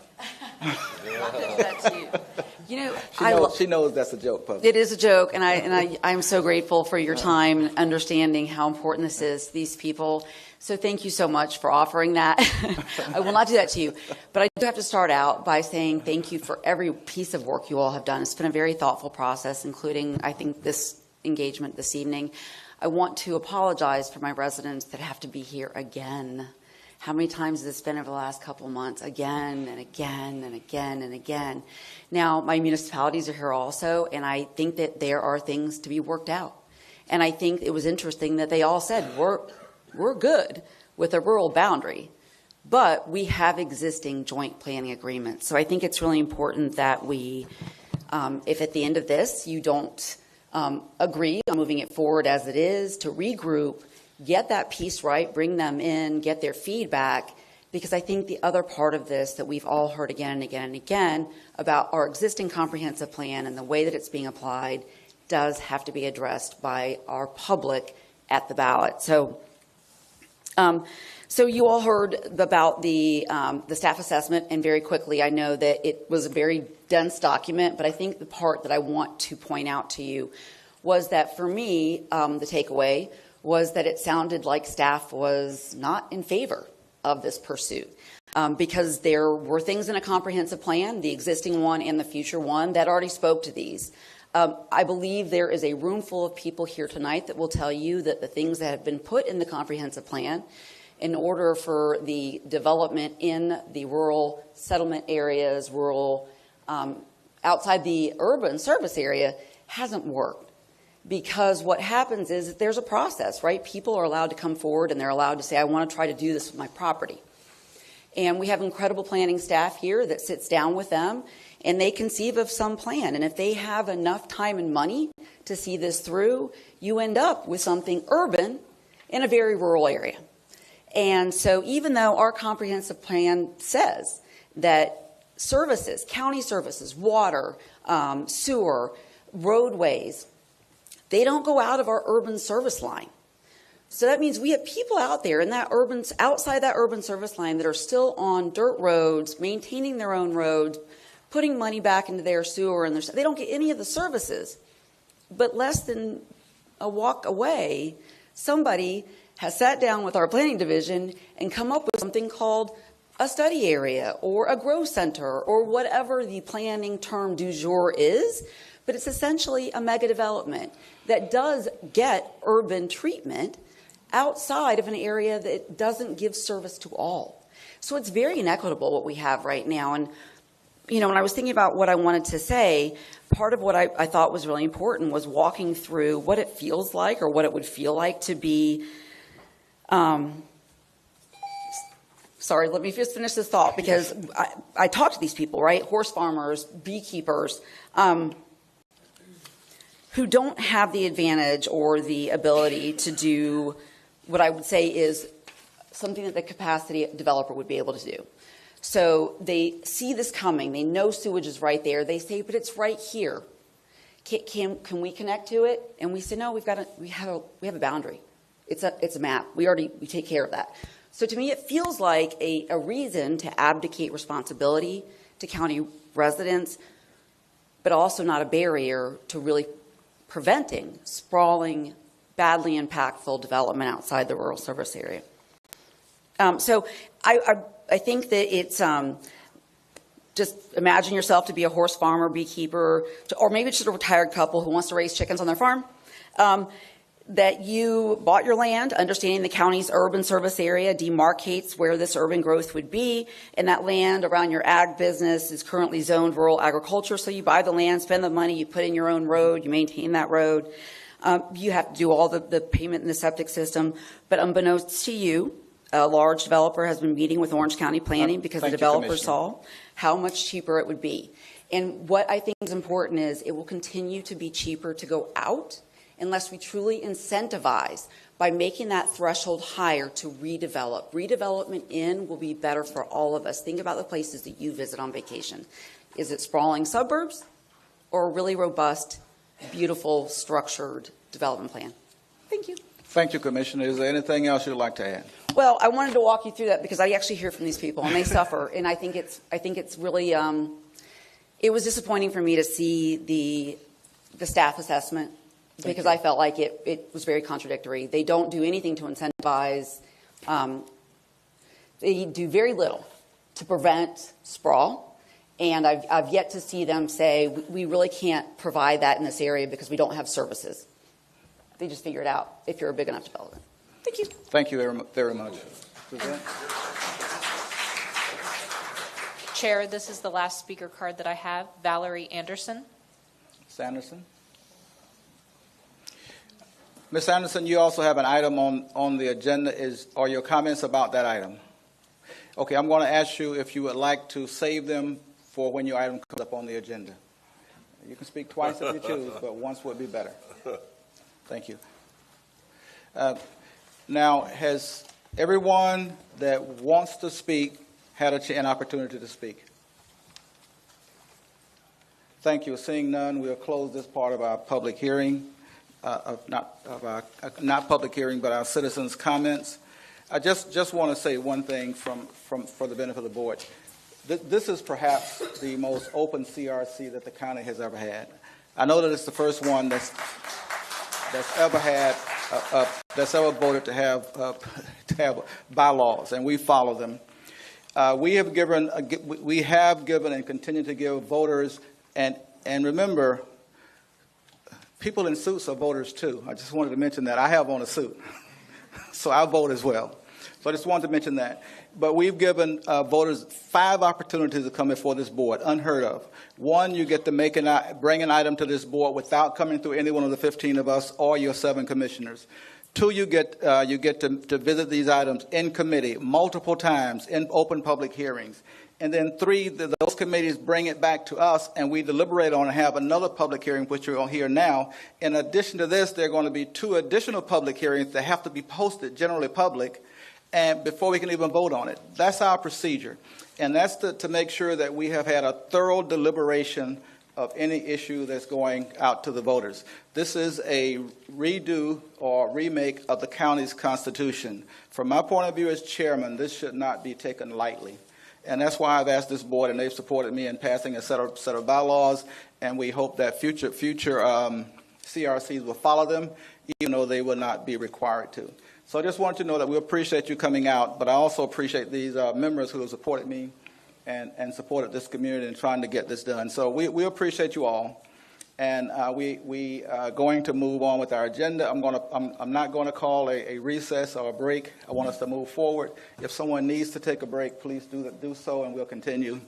I see member Batchelor saying he wants to talk, but I'm asking if he will hold it. I see that look on his face. I just have an inquiry of the chair. Are we going to have a discussion amongst the members of the commission about this issue before the night's over? Yes, we're going to follow the same procedure we've always followed. We've had comments from the public, and now we'll have comments from the board.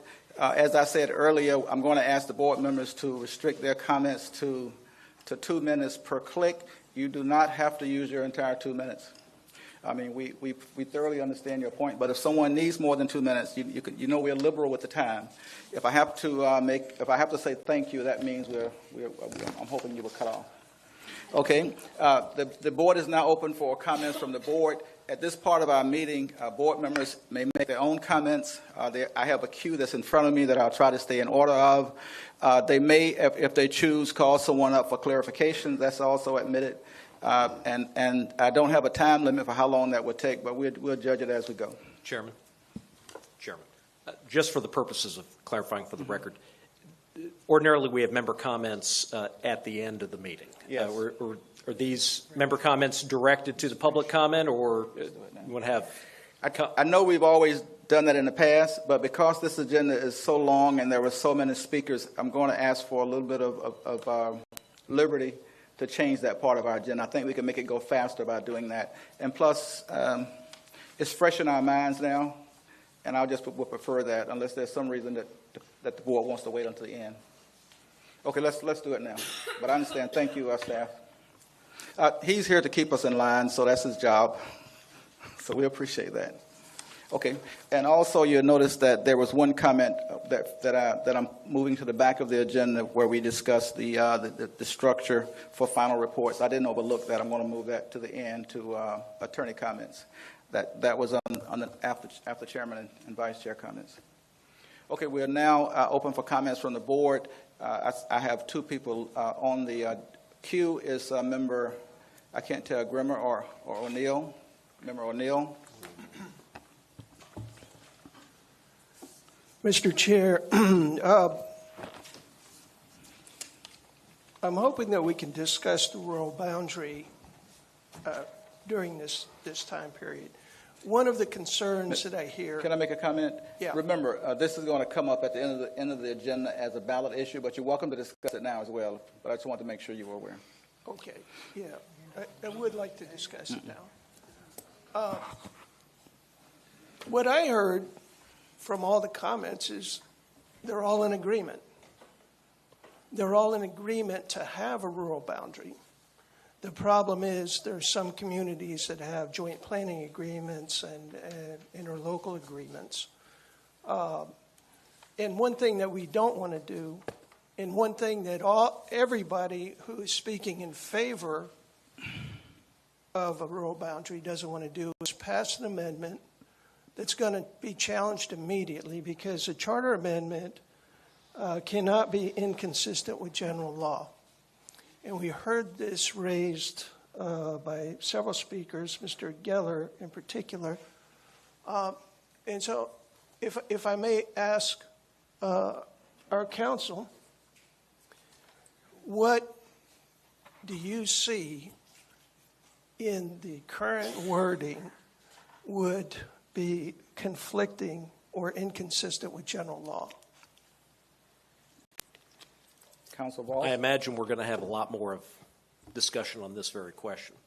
You heard a little bit of discussion from counsel for the city of Ocoee and the city of Winter Garden relating to Chapter 171. Chapter 171 relates to annexation. There is a provision in there that states, as he mentioned there, that is, in fact, an argument, and I'll just share with the full CRC some discussions that had been had in the committee meeting concerning this. You all should know that when a similar provision was put on the ballot and added to the Alachua County Charter back in 2020, it immediately spawned litigation. In fact, that's one of the things I would quibble with in the staff or the report from the county. It seemed to indicate that the Seminole County and the Alachua County charter amendments were crafted to avoid conflicts with cities. I disagree with that characterization.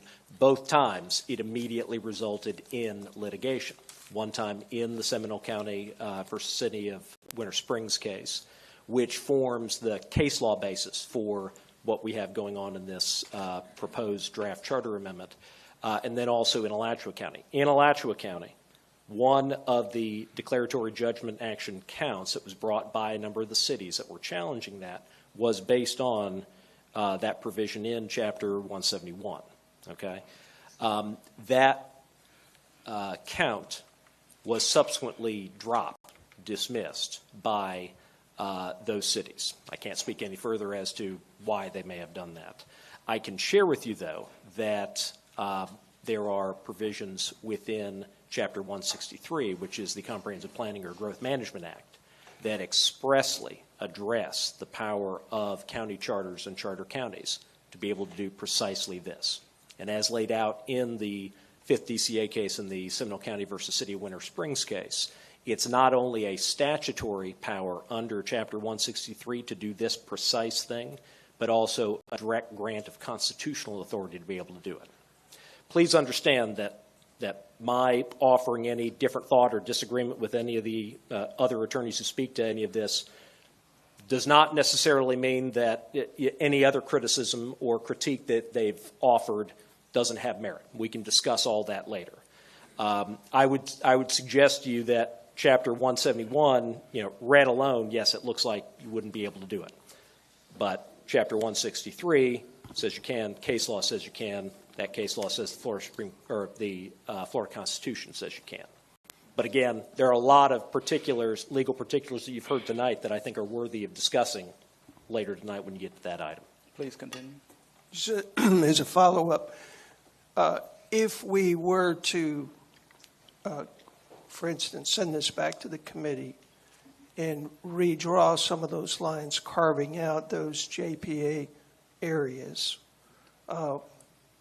to kind of make this less of a litigious nightmare. Continue. Would, and we're talking as a group here, would my fellow members consider that as a possible solution to what we've heard tonight, to have these carve-outs for the JPAs and the LIAs? Do you mind if we hear from a few more members before we make a decision on that? Thank you, Member. Member Nguyen? Yes. Point well taken, though. I have some concerns because I've heard from the citizens and I've heard from the legal people. However, I think that we should have, if we had read some of the 171, 173, we did not contact our joining cities, including the city of Orlando. And we do not want to do something that's going to cause some legal ramifications. We don't know if we're going to be involved or Orange County is going to be involved, should there be a legal problem. So I think that, that being said, we need to go back and make sure as much as possible that we are on the right track to do anything. If it's add, subtract, or whatever, or combine, let us not be so hasty to make a decision. Thank you. Vice Chair Schauer. Thank you, Mr. Chairman. I have a few comments. There was a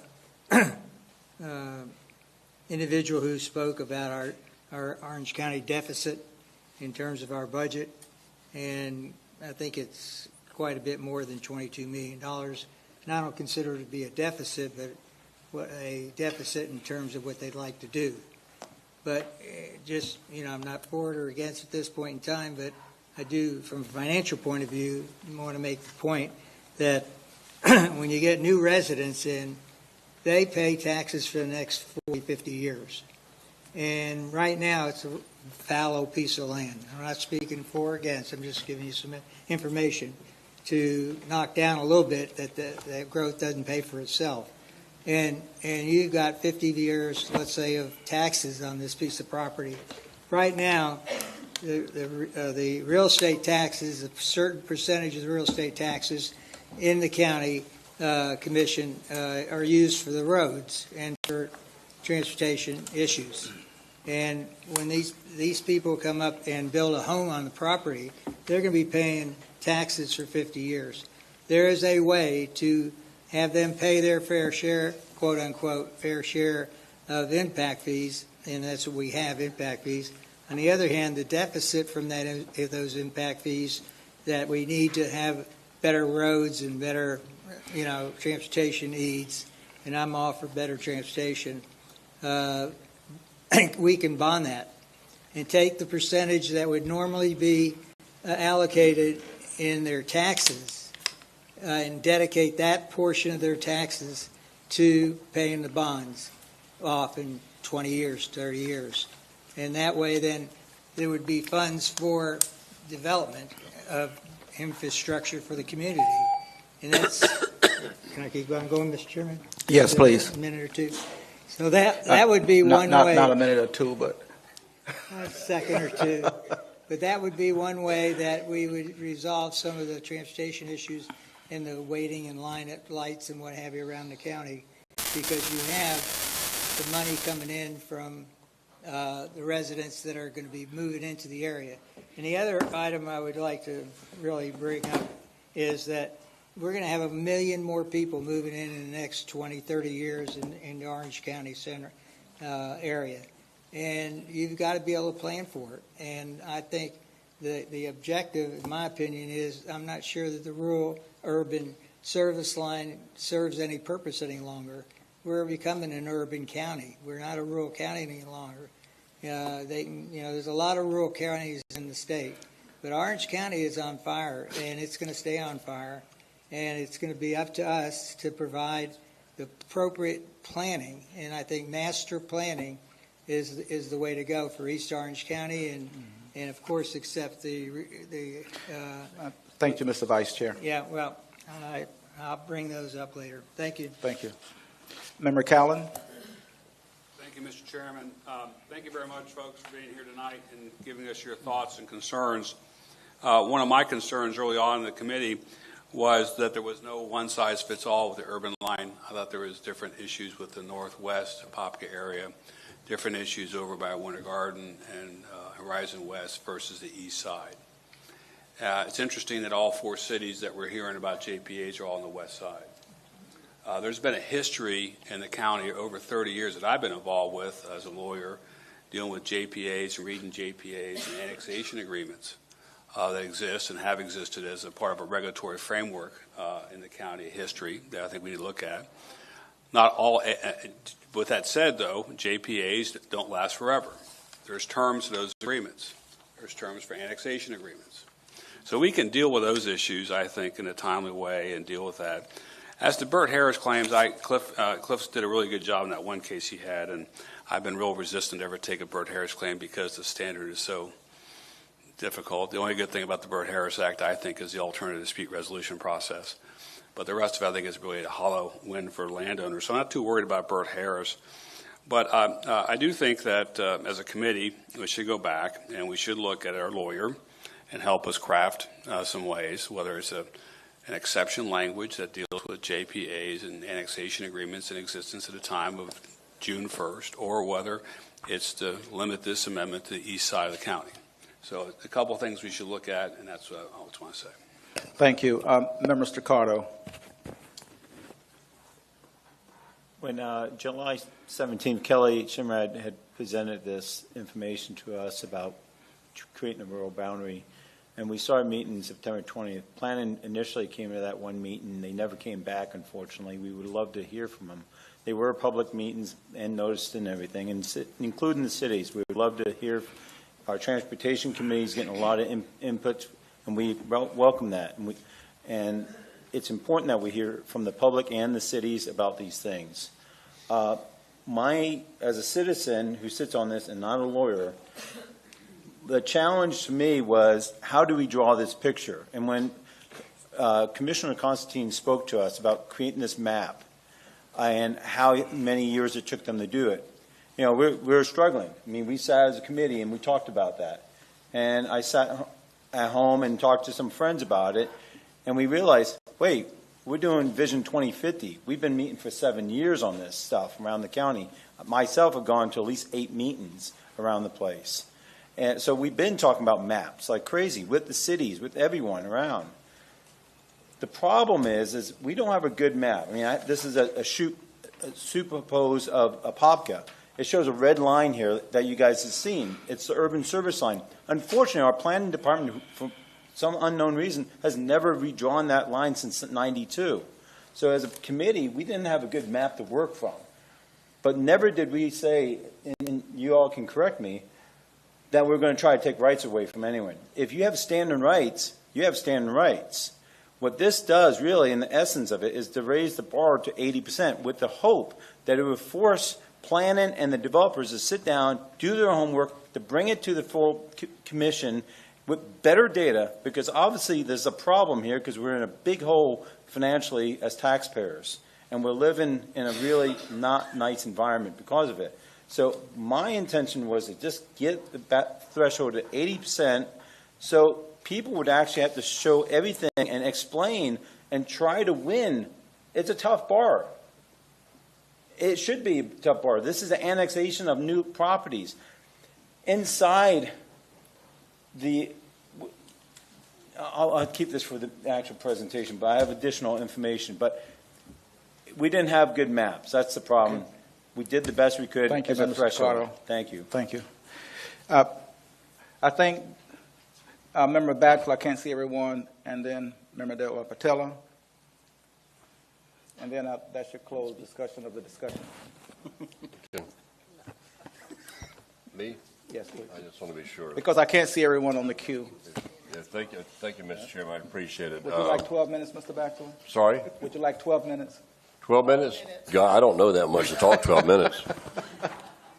I could filibuster, but I don't know what to talk about. 2 or 3 points I want to make, and one of the points was made by one of the presenters earlier today about the report in the state of Florida. If you look at the census projection of 7 million new people between now and 2070, it's going to require, as it was pointed out earlier today, 2 million acres of land.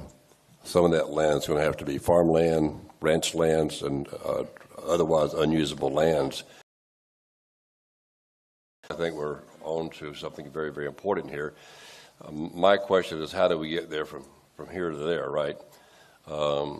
You've got annexation issues, you've got comp plan agreements, you've got the legal issues that have been raised. And my question is, and I think it might fall back on our learned counsel here too, I don't know whether it goes back to the committee or not, but maybe some way we could sit and even talk with some of the people who had testimony today, and particularly Commissioner Wilson being an attorney also.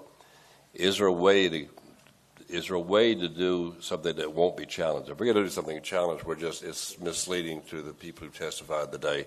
But can we come up with a concept, rule boundaries, that won't be challenged based on the input we've got from Lee Constantine and others around the state of Alachua County, the president sitting there? Because we'd like to get there, I'd like to get there, but I think we have to be very, very careful that we don't construct something, put it on the ballot, and it immediately be challenged, because that is not a service to the people here tonight who testified. So can we, either one option for discussion and conclusion is whether or not we go back to the committee and ask the committee to work with council and opposing council to see if there is a way we can draft language that will not be legally challenged, which will negate anything we've put in this to date, including the people who testified tonight. Thank you. I just want to acknowledge, I moved to Orlando July the 8th, 1978. Dick was the first politician I ever met with when I was a young, striving public servant. Well, So thank you. I really want you all to give us some Thank you very credit. much. That yes, means we're he both is- old, he but let's is give old, Dick right? a hand for his service on the legislature. Well, thank you very much. Appreciate it. I remember the buckboards. I remember. That's right. I was trying to make it, and he had already made it. He was already a big shot. Oh, yeah, right. Okay, Mr. De La Patel. Okay, speaking of old people. Oh, I'm sorry. And then Mrs. Weinberg. Speaking of Angel. Yes, so we've heard, thank you, Chair Grimmer, for outstanding work leading this Great committee. Yeah. Reading the minutes, I see it's referenced, the quote-unquote Seminole County model, and Commissioner Constantine appeared before our committee in June, before Dr. Semrad came to us in July and talked about the Seminole County rural boundary. I think if we follow the Seminole County model, right, and we draw a line east of the Econ, that potentially could be the quote-unquote rural boundary. I think when we try to include the municipalities in this rural boundary discussion, I think that's where legal problems could occur. So there's also a couple of technical questions I have for Attorney Vos. One of them is on the 80% requirement. 80%, is that because the supermajority is 5 out of 7 members. According to the minutes, Commissioner Constantine suggested a supermajority that is needed, yet this amendment has 6 out of 7. That's actually 85%. It's not 80. It's a little bit. So I think that's a technical issue that needs to be addressed, especially if the commission expands. We'll talk about that later, but there potentially could be a charter amendment to expand the county commission by 2 seats. So that we've got to get the math right. And then the other thing is the effective date. When would a charter go into effect? A charter passed by the voters? Sure. And I'll address that question first, and I can very briefly address your prior one there. The amendment as it's drafted right now would go into effect when it's certified by the canvassing board. So it would be late November. Okay. So the June 1st, 2024 date, typically when legislation is considered or written, whether it's locally or at the state level, they give you some time, ahead of that, right? So let's say the legislative session is going on now. Any new bills that become law will go into effect either July 1st of 2024 or January 1st of 2025. Same thing with county ordinances. The county adopted the new wetland policy. I think they adopted it in December, and it goes into effect June 1st of 2024. It seems that if this, by going backwards retroactively to June 1st, I think we're doing a little bit of a disservice. I think the effective date of this, or the date that the lands would be considered to be rural, should be after the effective date of the charter amendment, not before. That's just an opinion. But I would be willing to move that we just advance this to the committee, back to Mr. Grimmer's committee. We carve out the municipalities and the JPA areas, and then we look at some of these two technical things and probably just create a rural boundary east of the econ, aligning with Seminole County. I'm going to make the same suggestion that I made to Member O'Neill, that we kind of hold off on making a vote, because there's really just more than just that. Member Weinsberg, but thank you for the comments. They're very well placed. Member Okay, Weinsberg. now we're going to talk about how old I am. Yes. I was there in working government when Seminole County did the rural boundary. Wow. And they did it with the cities together, planning, many planning meetings and many planners. And still, they had an issue with Winter Springs when they got it done. And this was, 20 years ago, 18 years ago, something like that, decades ago. The horse is out of the barn for Orange County, for us to go back and tell these cities, trust me, because I got calls today, that they can't do what they have their sewer plans and their bond issues doing right now. And when we read that date that Angel said effective in 3 months, I mean, there was massive heartburn. So I think the committee needs to rework this. I don't think anybody was against the idea. We all think, Dr. Kelly, that it's a good idea to get this somehow under wraps. But east would be better than west. Your western cities are all working on it. Just my thoughts. Thank you. I'm going to ask if we can make that the end of the discussion. Member Grimmer will have a presentation when it comes up on his board. I appreciate you holding your comments until then. I'll make a few observations from the chair's perspective. One, the legal concerns are real. The question is, how do they affect our desire to set up a rural boundary in Orange County? Secondly, we're comparing ourselves with Seminole County. We're actually not a Seminole County. I love Seminole County. But we have to compare ourselves to the other 7 urban counties. That's where we are. And we may not be able to do exactly what they've done, but the question is, what is the history? How did they deal with urban service boundaries? I think we should consider that, mainly because of the way we grow. I understand why the public has asked for the 80% threshold, because they've been to a bunch of county commission meetings and they've seen themselves lose by the majority vote.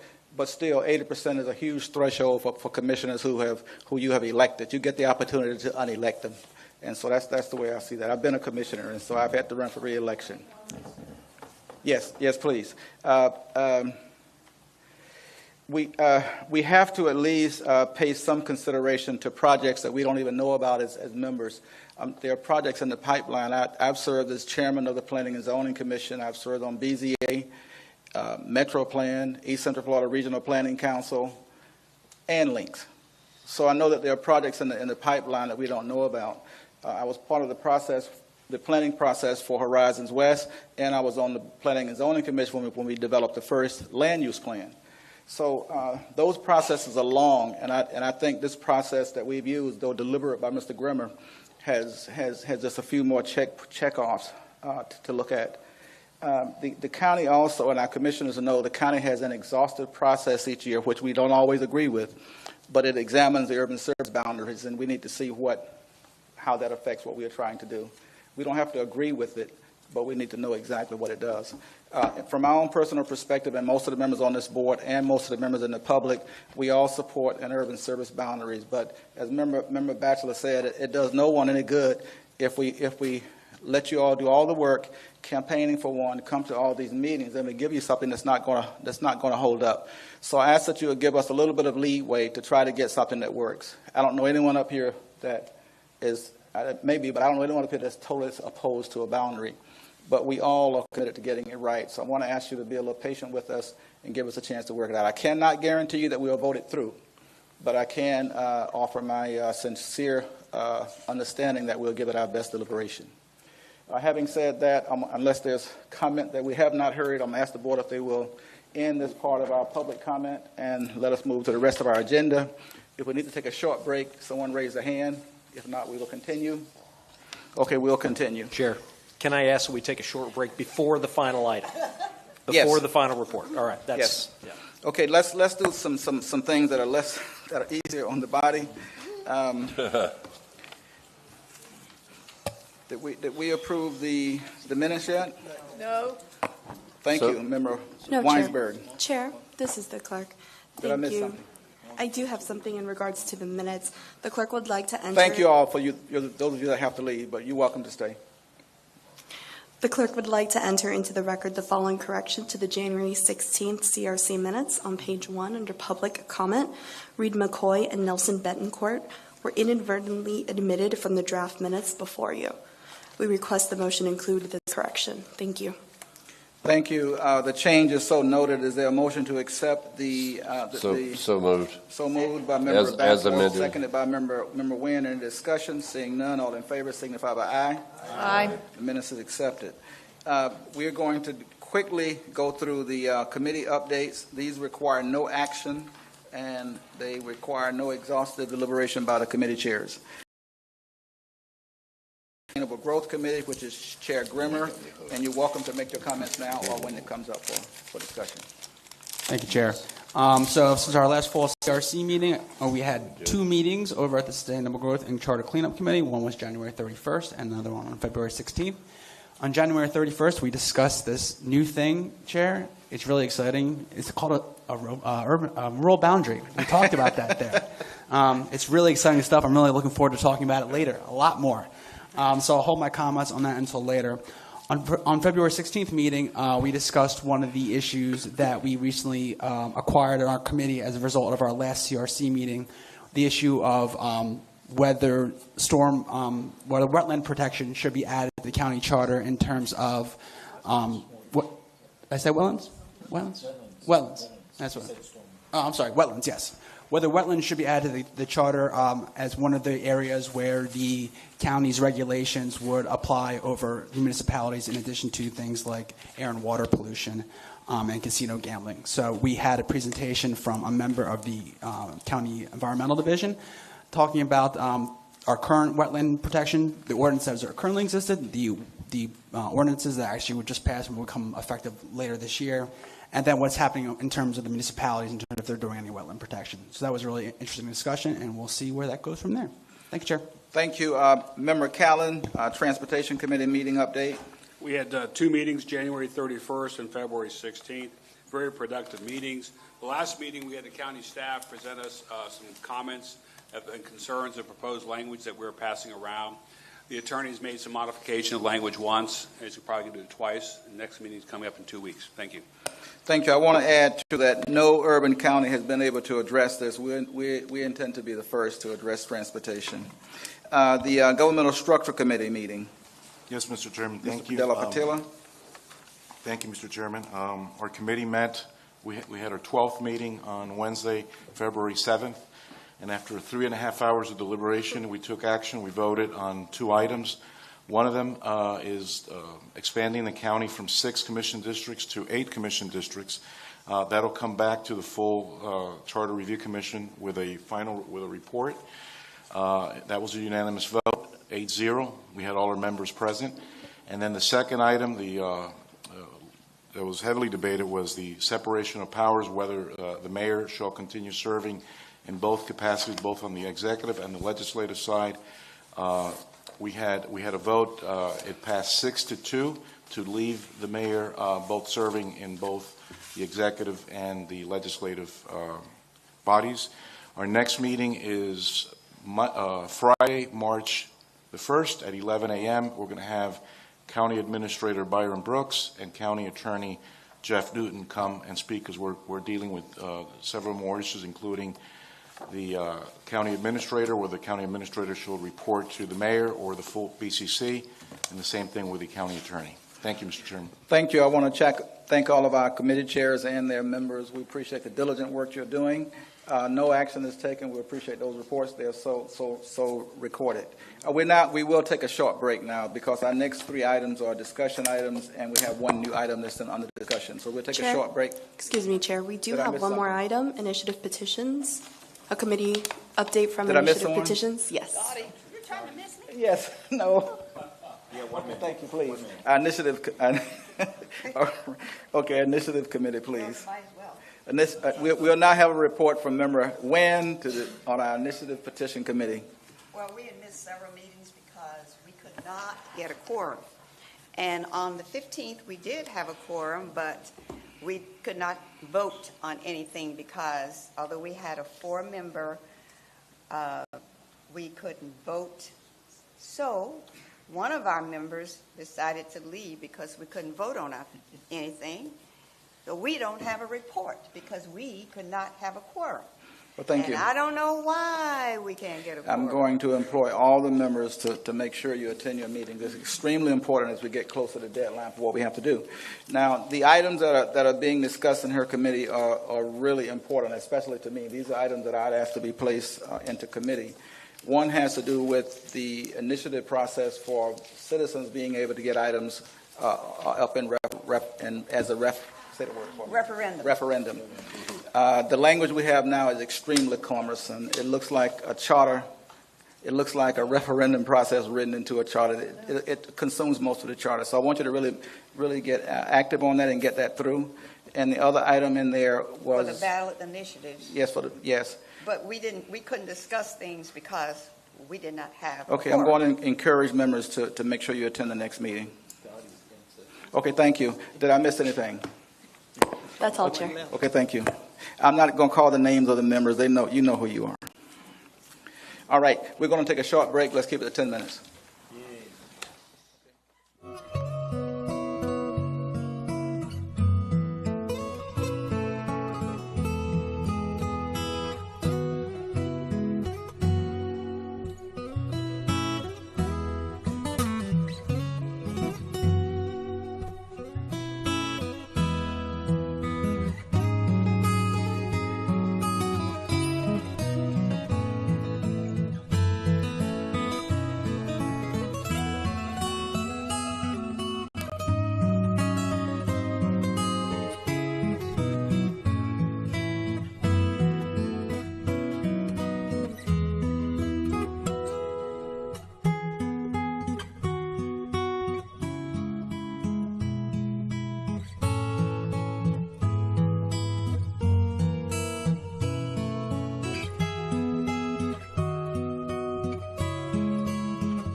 The meeting is now called back into order. We're going to start hearing on our action items. First, I want to ask staff. I know that I missed the one comment by legal, but I did that on purpose to put that at the end at his comments. Other than that, please, members. Other than that, is there anything that we missed that we should have covered before we go into the action items? Chair, we are currently on discussion item A, Discussion item A. Sustainable Growth and Charter Cleanup Committee membership. Okay. Chair? Yes, Member. Yeah, can I ask for the pleasure to move B up to where A is? Because I think A is going to be a long talk, and the proposed charter review question about conservation land.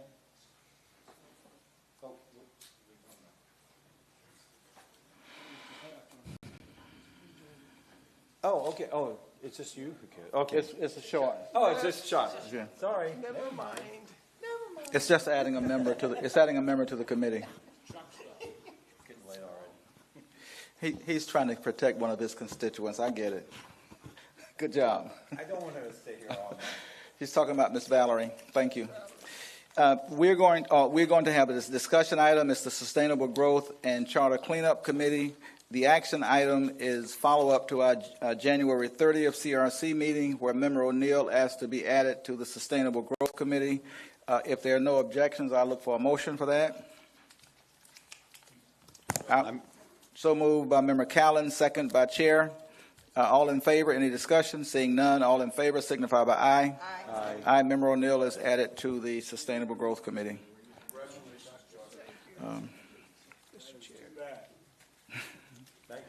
Okay, it asked me to discuss the other members. We're not going to do that.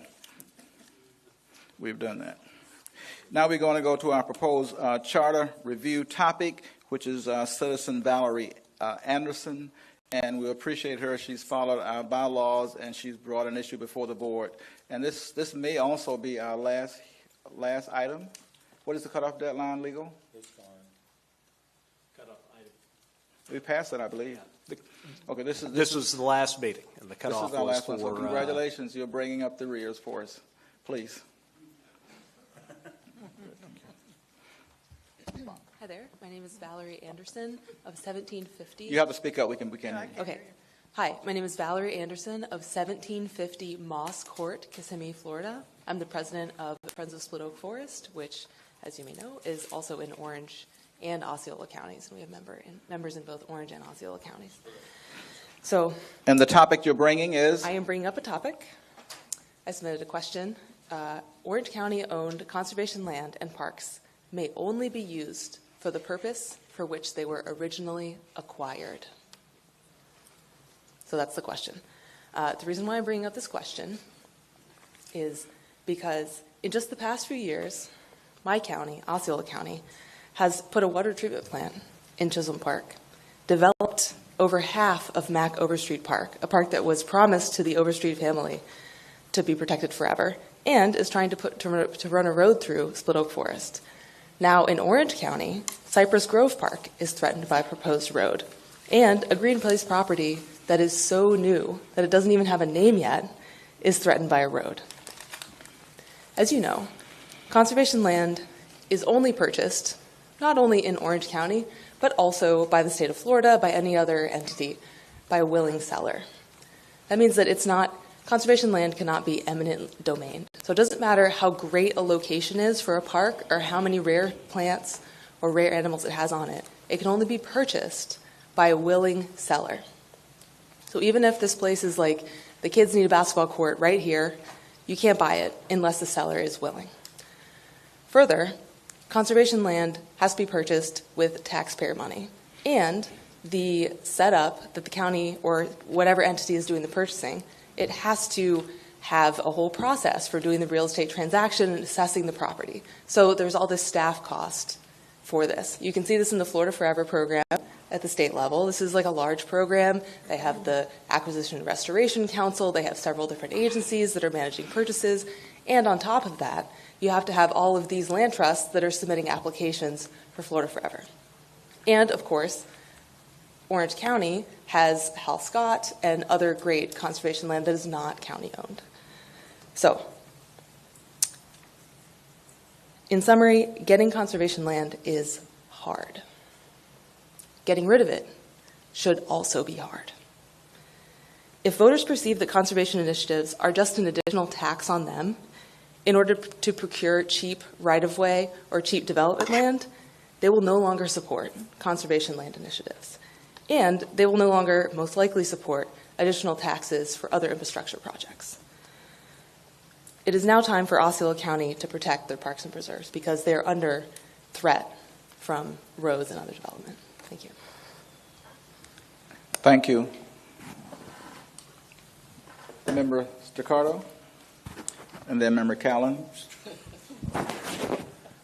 Yeah, this issue's been around for a while because Split Oak was an initiative, but also I sit on the Parks and Recreation Commission too, an advisory group, and I hear about, Cypress Grove is the prime in D3, where a road is going to go through.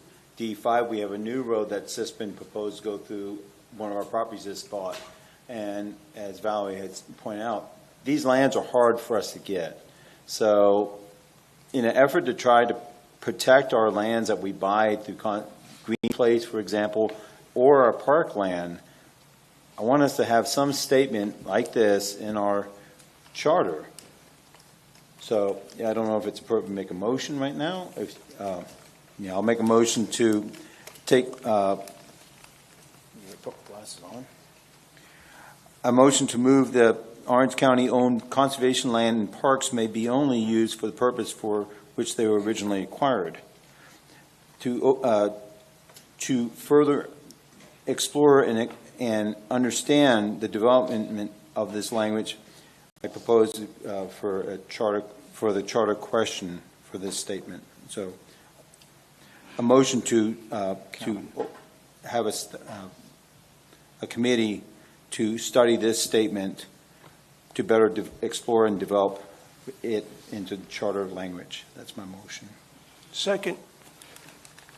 There's a motion by Member Staccato and a second by Member O'Neill. Is there any discussion? Yes. Member Callen? I see the merit with this. I just want to make it clear, Cypress Grove Park, before it became a park, there was always going to be a realignment of Holden Road through that property.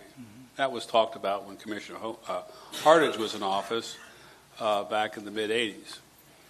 And so that's the concern I have, is limiting that kind of aspect of it. But I know there's been some litigation, well-established appellate litigation dealing with like Parks in Miami that put a tennis stadium there, whether that was part of the original intention and stuff like that. It may make some sense that maybe a supermajority vote of the commission would be necessary. Many times park restrictions are deed restrictions that should be contained in the deed with a reversion to the grantor successors and assigns. That's typically how you should do it as a lawyer to protect that intent. But maybe it's something we should look at, maybe go to the Sustainable Growth Committee. Member Nguyen? I just want to ask a question. Why would you put the word only can be used only? Simply because once you tie yourself down to that word only, yes. Can it be modified? I agree. No, I don't think you should tell Orange County you can only do something. Thank you. I'll just say on this, I think that this is well-intended. I understand where this is going. Remember, the Sun Bank is where there used to be a park where SunTrust is now. That was a park.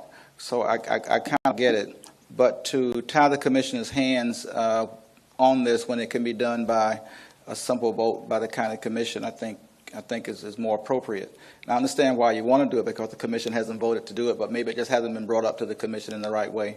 So as chair, I would be opposed to adding this to a committee. I just think that at this time is something that we should take to the board first, and then if we have trouble getting it to the board, then it can come back to the next CRC for a motion. Those would be my comments. Sure. Member Grimmer? Sure. Member O'Neill, again. Mr. Chair, I appreciate your point of view as always. Yes, thank you. But you disagree?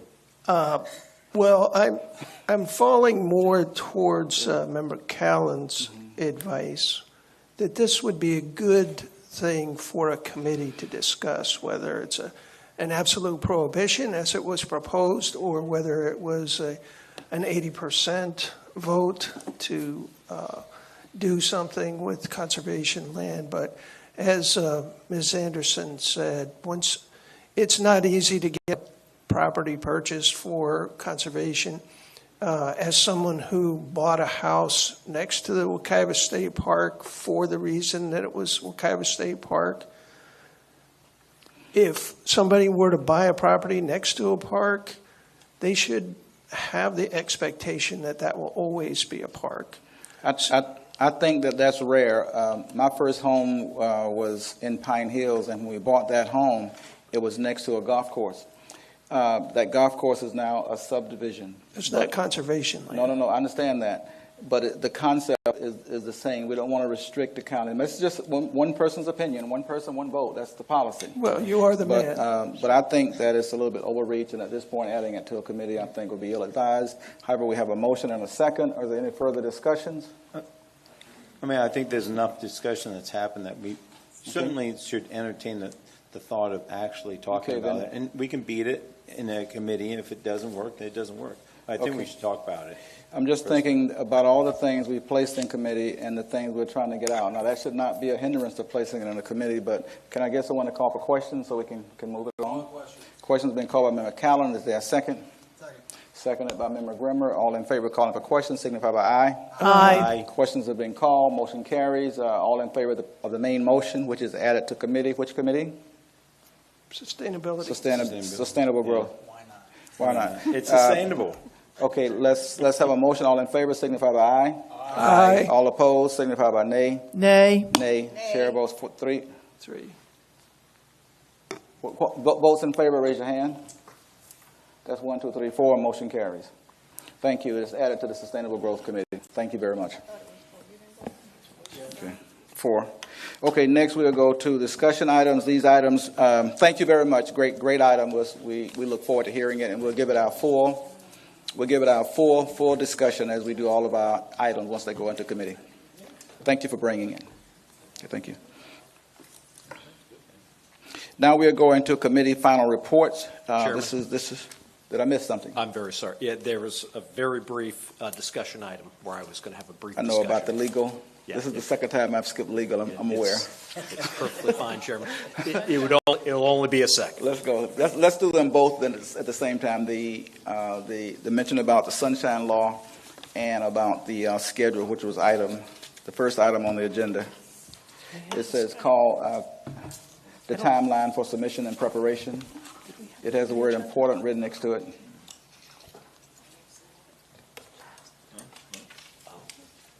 Or we can skip it. I'm in favor of skipping it. Yeah, I'm sorry, Chairman. Let me address the Sunshine Law thank matter real quickly.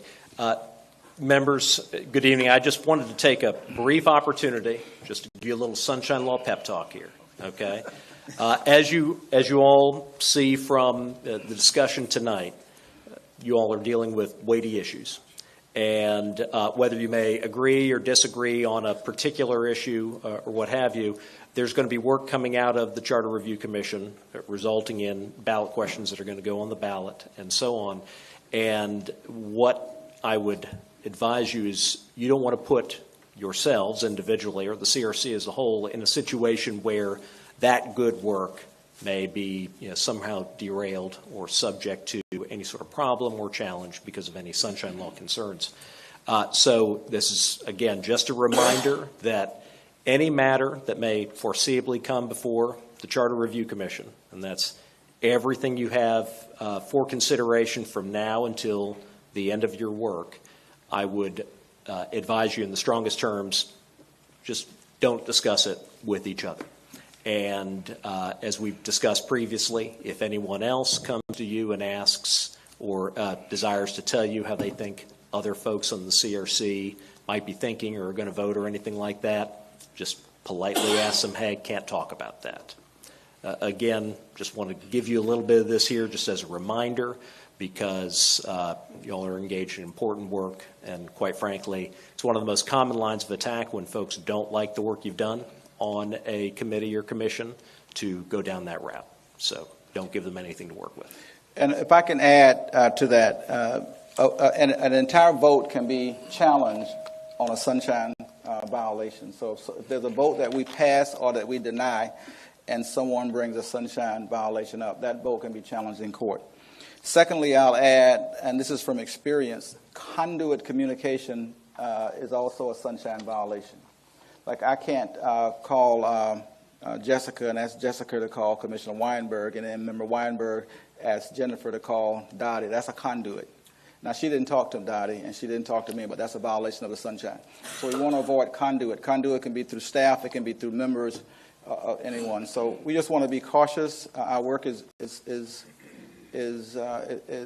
putting us in a territory where we're going to have items that could be challenged, not just by the public, but by the state. So just wanted staff, legal, to bring that up to get us back on point. It's been a long time since we discussed the sunshine, but we are all under the Sunshine Act. Any further discussion on that? Okay. Committee final reports. Okay, I'm asking staff, did we miss anything? No. Okay, we're going to go now to our Sustainable Growth Charter Cleanup Committee. We're going to be discussing rural boundaries, and this is unique because it's only the second item that's come out of committee for consideration by the board. And as I stated earlier, we are not here tonight to vote to place anything on the ballot. We're simply here to vote to accept. We're here to accept the recommendations of the committee, reject the recommendations of the committee, or accept them with recommendations for change and send it back to the committee. I also mentioned that if we send it back to the committee, there's no guarantee what will come out. So I want to ask the board to be very cautious about their deliberation on that. But at this point, we are going to open the floor up to Member Grimer. And first, I want to thank him for his great work on a very weighty issue. Let's give him a hand. Great work. Thank you. Thank you. All right. Thank you, Mr. Thank you, Chair. And we'll allot you as much time as you need to make an adequate presentation. Appreciate that, Chair. Thank you so much. Thank you, everyone, for being here tonight and for your comments. I know we all listened to them very closely, and I appreciate everyone's thoughts here tonight.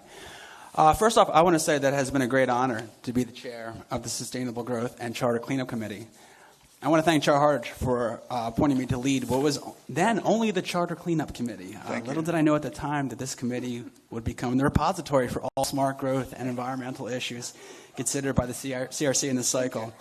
It has been a daunting but highly educational and rewarding experience. I want to thank my fellow committee members for their thoughtful, intelligent, and often spirited conversation in developing this proposal. We owe a big debt of gratitude to the staff of the Comptroller's Office for their hard work, and to Mr. Vos for his detailed legal research and advice to help shape the work of the committee. And we are extremely appreciative of our guest speakers who took time to provide us their valuable insights and expansive expertise. Olin Hill from the County Planning Department, current Seminole County Commissioner Lee Constantine, and former Seminole County Commissioner Randall Morris. Now, for the idea that brings us here tonight. Section 702 of the Orange County Charter requires that every 4 years, a panel of 15 county residents that are not elected officials conduct a comprehensive study of any and all phases of county government. As CRC members, we have been selected from the people, but we are also representatives of the people as we consider what, if any, changes are needed to the Orange County Charter, how government functions as an instrument implementing the will of people and tending to their needs as residents. At each one of our 14 meetings, which has included one in each of the 6 county commission districts, the CRC has invited the people to share their thoughts on how county government currently operates and ideas as to how it can be improved. There was one topic we consistently heard about and one potential solution proffered that received consistent support. At our District 6 meeting, one of the residents discussed annexation of land in the Innovation Way area into the city of Orlando, which allowed for development to avoid the county ordinance that was meant to connect wildlife corridors. In District 4, we heard one of the residents talk about her experience that day being stuck in traffic on Creasy Road, and a corridor that was rural in the not too distant past, but which had been seen rapid and explosive growth in the past few years. At the July 17, 2023 meeting, Dr. Kelly Samrad formally proposed to the CRC a rural boundary in Orange County that would serve as a cost-saving mechanism to drive infrastructure investment, road improvements, social and community services, transportation, and school investments to the urban area. In addition to the financial benefits, Dr. Semrad indicated that the environmental improvements resulting from a rural boundary would increase the quality of life for county residents. At that meeting, 24 additional residents offered their support for a rural boundary. At the District 2 meeting, an Ocoee City Commissioner discussed the transportation problems experienced in northwest Orange County that are resulting from the rapid growth in that area. When the CRC visited District 1, we were urged by 8 of its residents to create a rural boundary. One of them noted that a rural boundary would protect plant and wildlife while providing for adequate aquifer recharge. Additionally, multiple people discussed problems with having built a fire station in what had previously been a wet, marshy area. In District 3, we heard 2 different charter amendment proposals from local residents. One on a half-cent sales tax for sustainable transportation, and the other on increased water protections. Both proposals discussed the detrimental environmental impacts of suburban sprawl development patterns. What we heard from the people who do not support a rural boundary was, well, until tonight, we didn't have residents of Orange County deliver any public comments against a rural boundary. I asked that this board, composed of normal-ish citizens of Orange County, to remember the countywide public support for a rural boundary it has heard over the past year and again tonight. Let me take you on a bit of a roller coaster ride that the Sustainable Growth Committee's consideration of the rural boundary. In our first meeting, we heard from Olin Hill of the County Planning Department.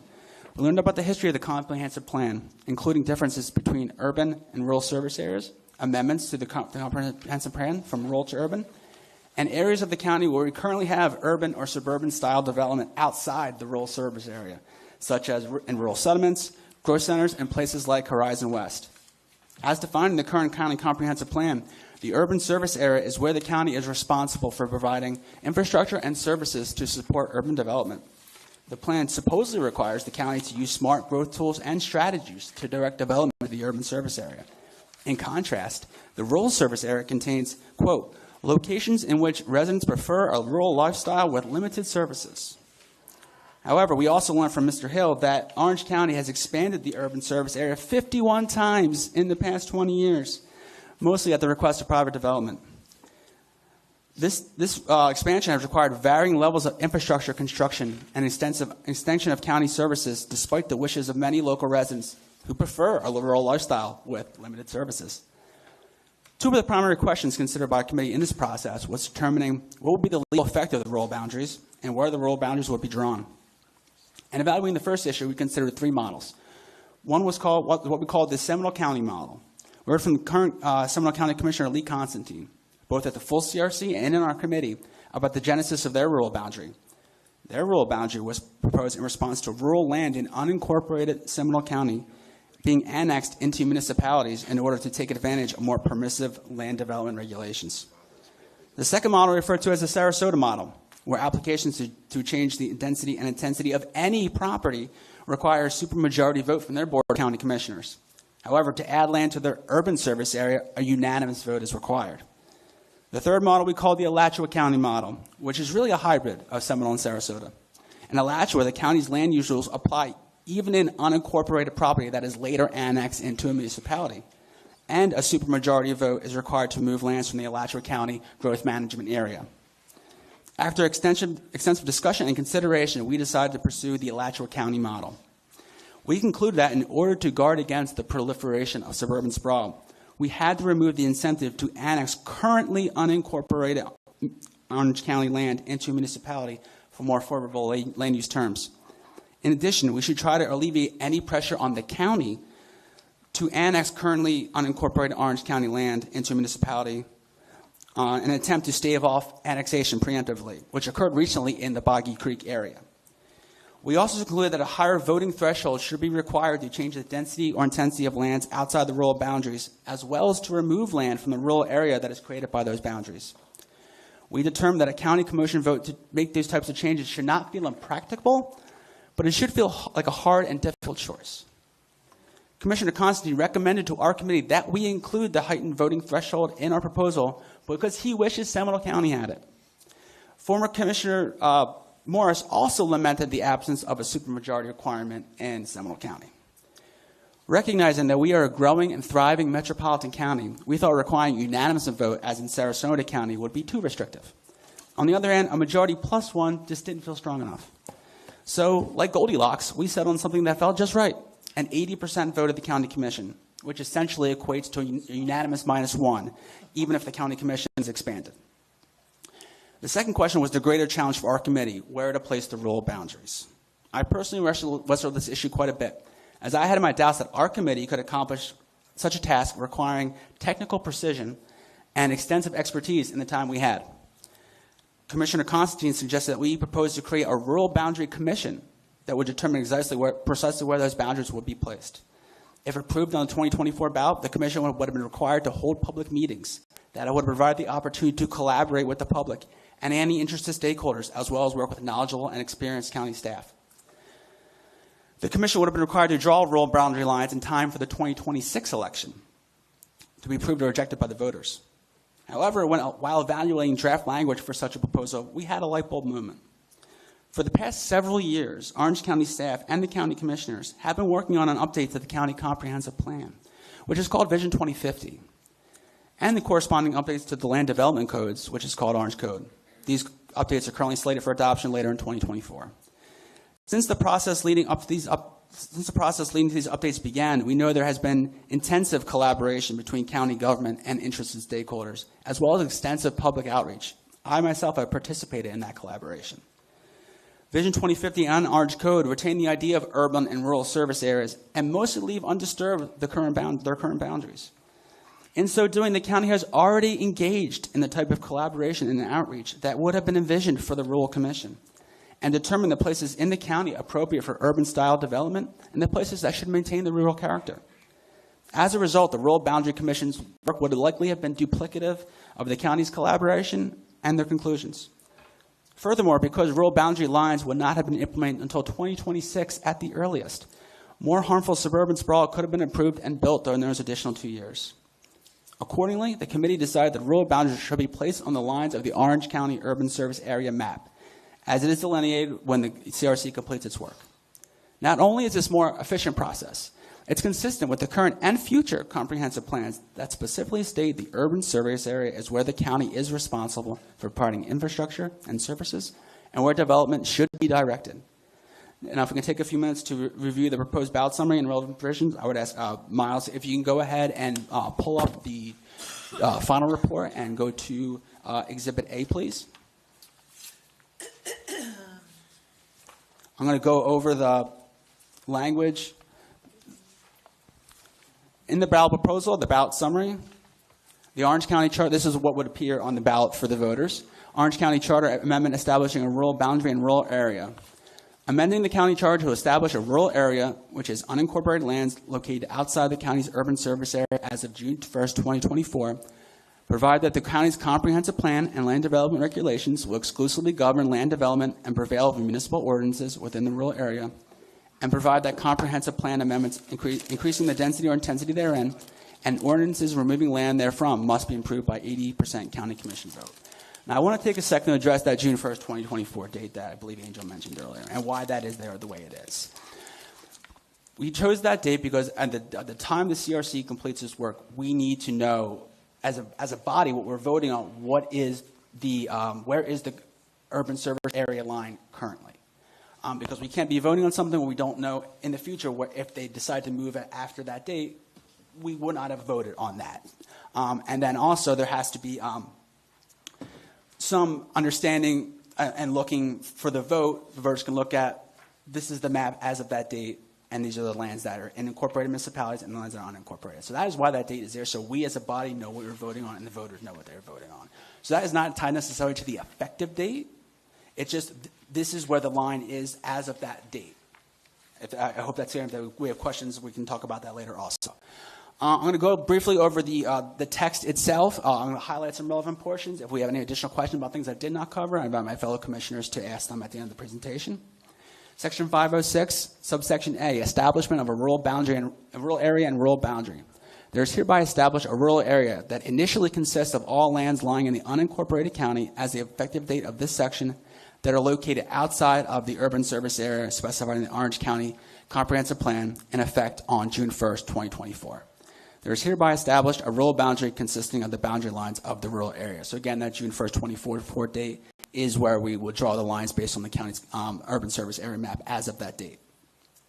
Moving down to subsection B, after the effective date of this section, the comprehensive plan and land development regulations of Orange County shall exclusively govern the development of lands lying within the rural area, regardless of whether some of the lands lying within the rural area are subsequently annexed or otherwise added into municipality. And I'll talk about that more later. Can we scroll down a little bit, Miles? And again, so subsection 2 there, any amendments amending the comprehensive plan, increasing allowable density or intensity within the rural area. Scroll down a little bit more. May be approved only by affirmative vote of not less than 80% of the entire membership of the board, and I address that 80%. It's meant to accommodate any potential future expansion of the county commission. And then also subsection 3 there mentions that the county commissioners can actually remove lands from the rural area, and they can do so by that 80% vote again. And point of clarification there, removing lands from the rural area is not adding them to the urban service area, because the concept of the urban service area is a comprehensive plan amendment. And what we are doing here, and what we can't do, is comprehensive plan by charter amendment, right? So we are only this proposal only regulates, creates a rural area to regulate a vote threshold for changing density and intensity, and also indicating that if lands are removed, if lands are annexed into a municipality, the county land use rules would apply unless the county commission has removed that parcel from the rural area. And then we talked about the effective date. Let's see, we scrolled. Where does it say that? What was your question, Bev? Okay, I'd allow some time for questions. If you have any questions, we'll talk about them. Yes. I didn't mean to say that out loud. No problem. It's the cloud. Yeah, so scroll down a little bit more. Again, that section 704 is again clarifying that the county's land use rules will apply in annexation unless, again, it's been removed from the rural area. Scroll down a little more. Okay, that is the end of the section. That is the draft itself. And a few comments. Before I conclude my presentation, let me take a few moments to address the recent memo we all received from county staff regarding expressing concerns about the proposal, some of which were echoed by speakers here this evening. The most troubling part of the memo for me was not the substance, but the timing. This memo was received after our committee had already voted on and approved the draft ballot language and summary before us tonight. As chair of the committee, I have tried to make a point of being completely open to new ideas and changes to this proposal throughout the process. And since I am not, nor are we, a committee of planning professionals, we have leaned on the expertise and experience of individuals with decades of experience with local government and in community planning. We invited and heard from county staff on the idea of rural boundaries. Our meetings are publicly noticed. The audio of each meeting is publicly available. And I've given reports on our committee's activities at each of our CRC meetings. What we have been working on and considering has been no secret. But it was not until after we passed the proposal did we receive this feedback. That timing, the memo did not appear to be meant to be instructive or constructive. I did have the opportunity to speak with county staff after our last committee meeting, and it was expressed to me that the memo was not sent earlier because they did not want to be seen to be influencing the committee, especially on a topic that engenders passionate public discourse such as this. I appreciate the explanation, but what I said then and what I will reiterate here now is that I have the utmost respect for the work, knowledge, and experience possessed by our county staff. I wish our committee had had the opportunity to consider the information expressed in that memo prior to taking action on the proposal. Would it have changed anything? There's no way to tell, but we were deprived of the opportunity to find out. As to the substance of the memo, what stood out to me that described the extensive amount of urban-style development the county has already done in places outside the urban service area. This demonstrates just how illusory the urban service lines have been to this point. This proposal is meant to give some actual teeth to the delineations of urban and rural areas. That is precisely what the residents of Orange County that we have heard over the months leading up to this tonight have asked of us. I also want to be crystal clear that this proposal will not change any existing land use entitlements currently possessed by any property in unincorporated Orange County or in the incorporated municipalities. Additionally, this proposal would not mean that any property annexed into a municipality in the future would always apply county land use regulations. I mentioned for the reference earlier, the county commission with an 80% vote can remove any area from the rural area and including land that is being annexed into a municipality, and therefore the municipality's land use rules would apply if that land is removed. On the issue of how this charter amendment would interact with joint planning agreements entered into the county and municipalities, we did have some conversations at our meetings about joint planning agreements, but it was the amount of discussion that was had was not proportioned to the level of the conversation we had here tonight in terms of the intensity of the discussion and the issues that were raised. But as far as I understand it, there was no explicit conflict between the proposal and the JPAs. Additionally, as Council mentioned, the Florida Constitution and state statute specifically permit a charter county to adopt the type of provisions contained in this proposal. Would things change under this charter amendment? Absolutely.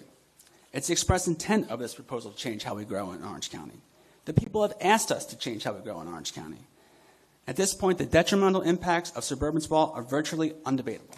Demolishing and paving over undeveloped land yields less green space, decreased water quality, more flooding and stormwater management problems, fosters car dependence and resulting emissions, and endangers local wildlife. Suburban sprawl requires new infrastructure that is expensive to build in the short term and financially infeasible to maintain in the long term. Suburban sprawl has not and cannot solve the difficulties we are facing in this county with housing affordability and with our transportation system. Suburban sprawl is a problem, and this Charter Review Commission has been asked by the people to provide a solution. The Sustainable Growth and Charter Cleanup Committee has offered such a solution, but that proposal belongs to this board now. As always, we remain open to conversation and collaboration with all the members of this board to make this the strongest and most effective charter amendment it can be. Does anyone have any questions? Thank you for a great report. We appreciate it a lot. Thank you. Very good report. We have several people on the DS. I see Member Nguyen. Is that from the last? And then Member O'Neill, Member Aris, and someone just came off. Okay. That's O'Neill. Member Nguyen? I'm going to go last because... Okay, she gets to choose her position. I don't quite understand all of what he said because I thought we were going to move forward and try to work out the issues that between the citizens and 171 and 163. I thought we were going to try and work those things Ms. out. Nguyen, you want to go now or you want to go later? Well, I just changed my mind. I think I'll go now. Since it's Chair, on my mind. Anyways, I don't... It was a great report, Mr. Grimmer. No, Mr. Grimmer.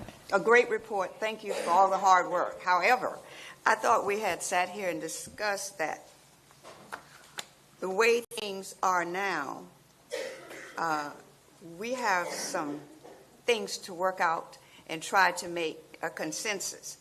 171, although our legal counsel said 163 point whatever it is, we can do what you're saying. But you're saying it's not going to change anything, but the 171 says this. So I need to know if we're going to go with what you say, or are we going to go and work it out the best we can with the attorneys and staff and your committee? Can I address that first? Sure. Just because of brevity. We're looking for three possible actions. One action would be to accept the committee's report as presented. A second action would be to reject the committee report in its entirety. A third would be to accept the proposal with changes where the changes are specific. In the case the motion is specified to return it to committee, it will be sent back to that committee with a date certain is my recommendation. The board is also reminded that if such a vote is sent back to the committee, the return vote is not guaranteed. We have no idea what will come out. Are you asking for a motion to return it? No. Any member can make a motion to do any one of those three things. And I've gone through with legal to make sure that we're in line with our charter in terms of how we do this. So if there's a motion to accept it, that's a motion. If there's a motion to reject it, that would be a motion. If there's a motion to accept it with recommended changes. And that's why we're in discussion. So before we get a motion, I would really like to give each member their 2 minutes to discuss it, and then we'll accept the motion. If you'd like to make a motion, you're welcome to at that point. Is that okay? Yes. Member Harris, that means she disagrees. And Chair, just to address Dottie's question. Member Harris please. I just kind of briefly address Di's questions. I think it's if you would hold off, if you would just hold. I want to make sure you have time. I Okay. want to make sure you have time. Okay. Member Harris. I have a question for council. Microphone. Question for council. If it were to pass as is, how would the county deal with the JPAs and the other contracts that are already in place? Will we get litigation more than likely? If you want me to look into a crystal ball? I would like you I'd like for you to make the best estimated guess. We've, as I indicated before, the last two times anything in any charter county invoking this constitutional power was implemented in Seminole and in Alachua, it resulted in litigation. Litigation specifically from municipalities. And how did the litigation finish? How did it turn out? So in Seminole County, it was to the success of Seminole County. All right. In Alachua County, it's still pending 4 years later. The county and the County Charter Review Commission prevailed at the trial court level and is still there because it spent multiple years up at the first ECA not going anywhere. Very long procedural story. But as of right now in Alachua County, it has prevailed at the trial court level. In any event, I want to offer this important point, okay? And this is an important piece of making the sausage. Whether the feedback from those affected come early in committee or later when it comes, to the full CRC or what have you, it's good advice to be open to hearing different lines of attack. It's much better to hear it and evaluate it before it gets put on a ballot and there's nothing else to be done. As I've been looking at all of this and thinking through some of the more interesting arguments from some counsel that has been mentioned, there are some unique lines of attack that are posed by the joint planning area situation that you don't have in either the Seminole County or Alachua County examples, or in the Sarasota County example. How those would pan out, don't know. I understand the theory of where some of those lines of attack may go, and they would potentially be distinguishable. So would there be litigation with it precisely as it is right now? I would speculate, yes. Thank you. Thank you. Member O'Neill. I'm sorry. Excuse me. Please. I'm sorry. He took my 2 minutes. I tend to do that. And I rarely speak. He's reminding us. Go ahead. I wasn't paying attention. It's okay. I want to set the record straight. I respect and appreciate everybody that turned out today. Obviously, it's a hot topic, and you did a great job. You really did. I don't know that you had an opportunity to speak with the representatives of the city because they came out, and apparently they were not in favor of the rural boundary as presented by your committee. I think some of them said they weren't opposed to it, but not with the way that you presented it. And I want to make my position clear. I think from the beginning, my position has been, I agree with the rural boundary east of the Econ. I always have. I'm not sure that we can take this particular, idea and pass it with the litigation that is going to be pending. I would recommend somehow we tweak it so that we can address those litigation issues, and if we can get past them so that it doesn't cost the county or any taxpayer a dime, that would be marvelous. So it's not that I am against the rural boundary. I just don't know that it's going to work this way because I'm afraid of the litigation. Thank you. Member O'Neill. Thank you, Mr. And then Chair. Member Callan, and then Member Riley.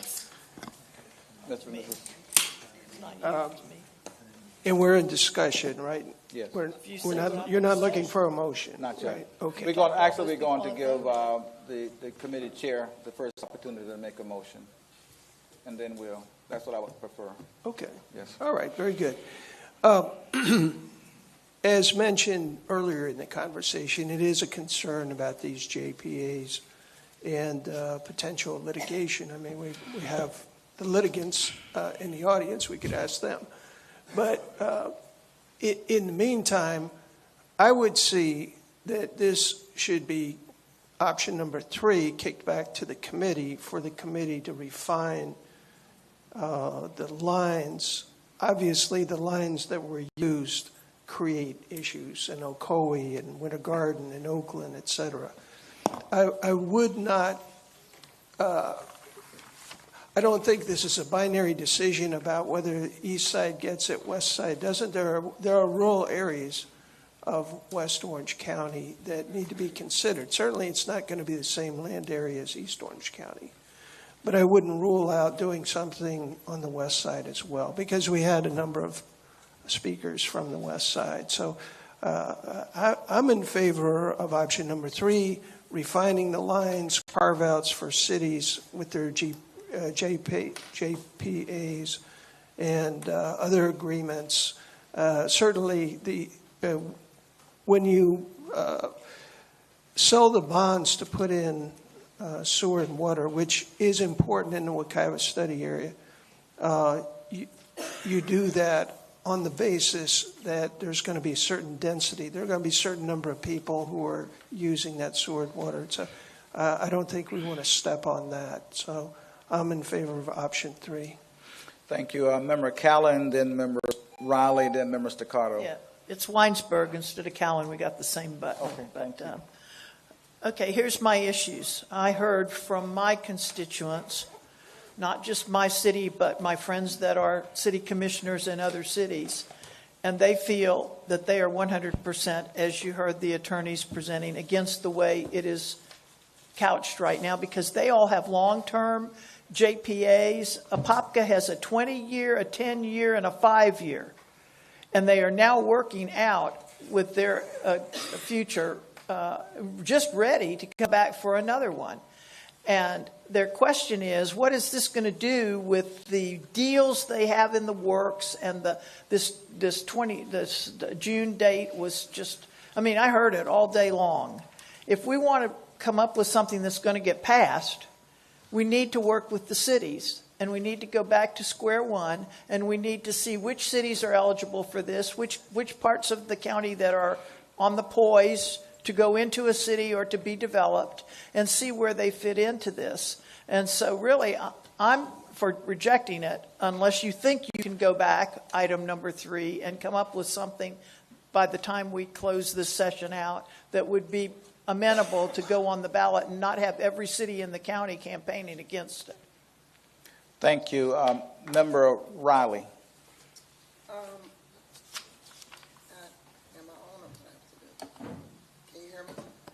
Well, you can probably hear me anyway. Okay. Certainly, after hearing everyone speak tonight, the public comments as well as comments from our members here with the CRC, this is a very heavy lift and decision that has to be made. Kudos to our member here for taking this on and the report, very comprehensive report that you provided. Given what Member Aries' comments were, when you talk about, and some of the other members with council looking at how we do this, sending it back, not sending it back, my question really is, though I'm a very optimistic person, is it even possible that we could resolve this issue with language that we could bring back and satisfy all sides of the equation here to avoid litigation?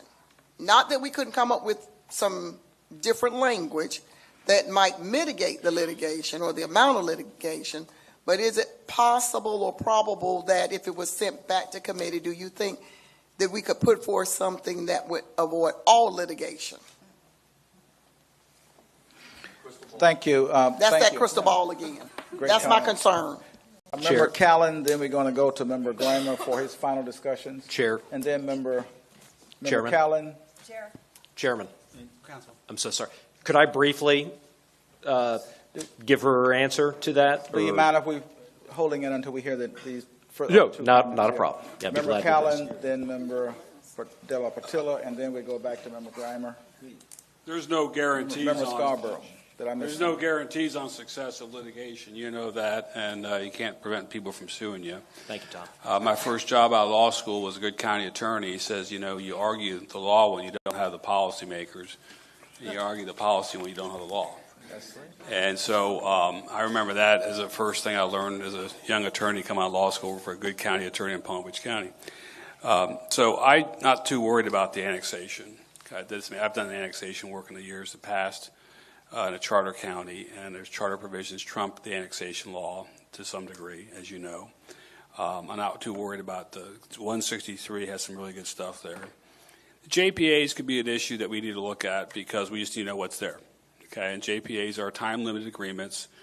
But, every agreement the county has is always subject to being funded every year in their budget. Every contract you have with the government is really a conditional contract, 1 year anyway. I'm not too worried about this situation here because we're not changing the requirements to get a zoning. We're just changing the procedure. It's not a new substantive provision. It's a procedural matter that requires a higher vote, whether it's a supermajority vote or 80%. We'll ferret that out further, I think, in committee or with the board here as well. I do like the idea that we're seeing a consensus here is for us as a committee to go back and look at whether just make it apply to the east, the econ, and then drop the entire west part or look at part of west if we can keep part of west. I do know as an attorney representing a lot of landowners, like 25 landowners in Wekiva Parkway, condemnation proceedings I was involved with. I know a lot about that area up there, and the Orange County got out of the public utilities business and sold it to the city of Popka. And that whole area, the city of Popka, stretches all the way up to the county line up there. And a lot of that was delayed because Wekiva Parkway, the uncertainty where the road was going to be located, and the deliberate delay by the state in holding off development, and as well as Orange County and the city of Popka and pushing back their comp plants because of that. So that area is going to develop out. There's going to be some issues there. There's going to have to be some adjustments on rural boundary there. It has a different set of facts than the east side. Winter Garden, Ocoee, Horizon West has another different set of facts. So I think it should go back to committee, and maybe we, the committee, should look at just maybe focusing it on the east side. Now, the key, and the final comment I have is the key part of this whole thing to me is to make sure the county regulations still govern when annexing by a city. That's the key part. People don't want to have a tough regulation in the county only to be annexed by somebody else into a city to avoid the county regulation. That's the key part of this regulation. And I think that's the most important part. So, I go back to the report we got from the county staff was very telling. Turned the rural-urban line into Swiss cheese with 4 different types of different exceptions over the years. The other thing it talked about was how the original dispute really started with that 4-3 vote with Ted Edwards on the development back many years ago. If it was a supermajority vote back then, maybe we wouldn't be here. So I think a supermajority vote has a basis for being considered. Thank you. Thank you. Very great points. We'll hear Member Della Portilla, and then we'll close discussion for a motion. Then Mr. Scarborough, and then this staccato, and then we'll close discussion. Yeah. A recurring theme in these chambers is we hear home rule. We hear the legislature, either through preemption or through bills that are passed, they're constantly impacting the county's ability or the principles of home rule. We hear it throughout the state. Cities complain about legislative intrusion into home rule. We as a charter commission should not put something on the ballot that conflicts with home rule. The cities have agreements with the county, and they manage their comp plans based on the principles of home rule, right? So we've heard from, I think, 5 cities tonight. They each have agreements, and they've had long-standing JPAs which are renewed every 5 years or every 10 years, and they handle their own comp plans, they handle their own utilities, they handle their own infrastructure. So on that I don't want to beat, a dead horse. I think we can send this back. I would support sending it back to a committee and letting Chair Grimmer and his colleagues come up with language that would be acceptable, because they've heard a lot of comments. One more thing, Chair Grimmer, congratulations. You did an outstanding report. You actually set the bar very high for all of our, as a chair of another committee, you've really set the bar very high, so I've got to really come in and give a 30-minute speech on government structure. Okay, thank you. We'll have Member Staccato, and then we're going to go back to Chair Grimmer. Miles, can you I'll put set the the, clock for me. I have a view graph. First, thank you, Eric Grimmer, our chair. He did a great job. It was a tough meetings to go through. And now what I'm presenting to you is map 6 of the Vision 2050. And the struggle that we had was the lack of a really definite line. That red line that you see is the urban service area line. It's the border.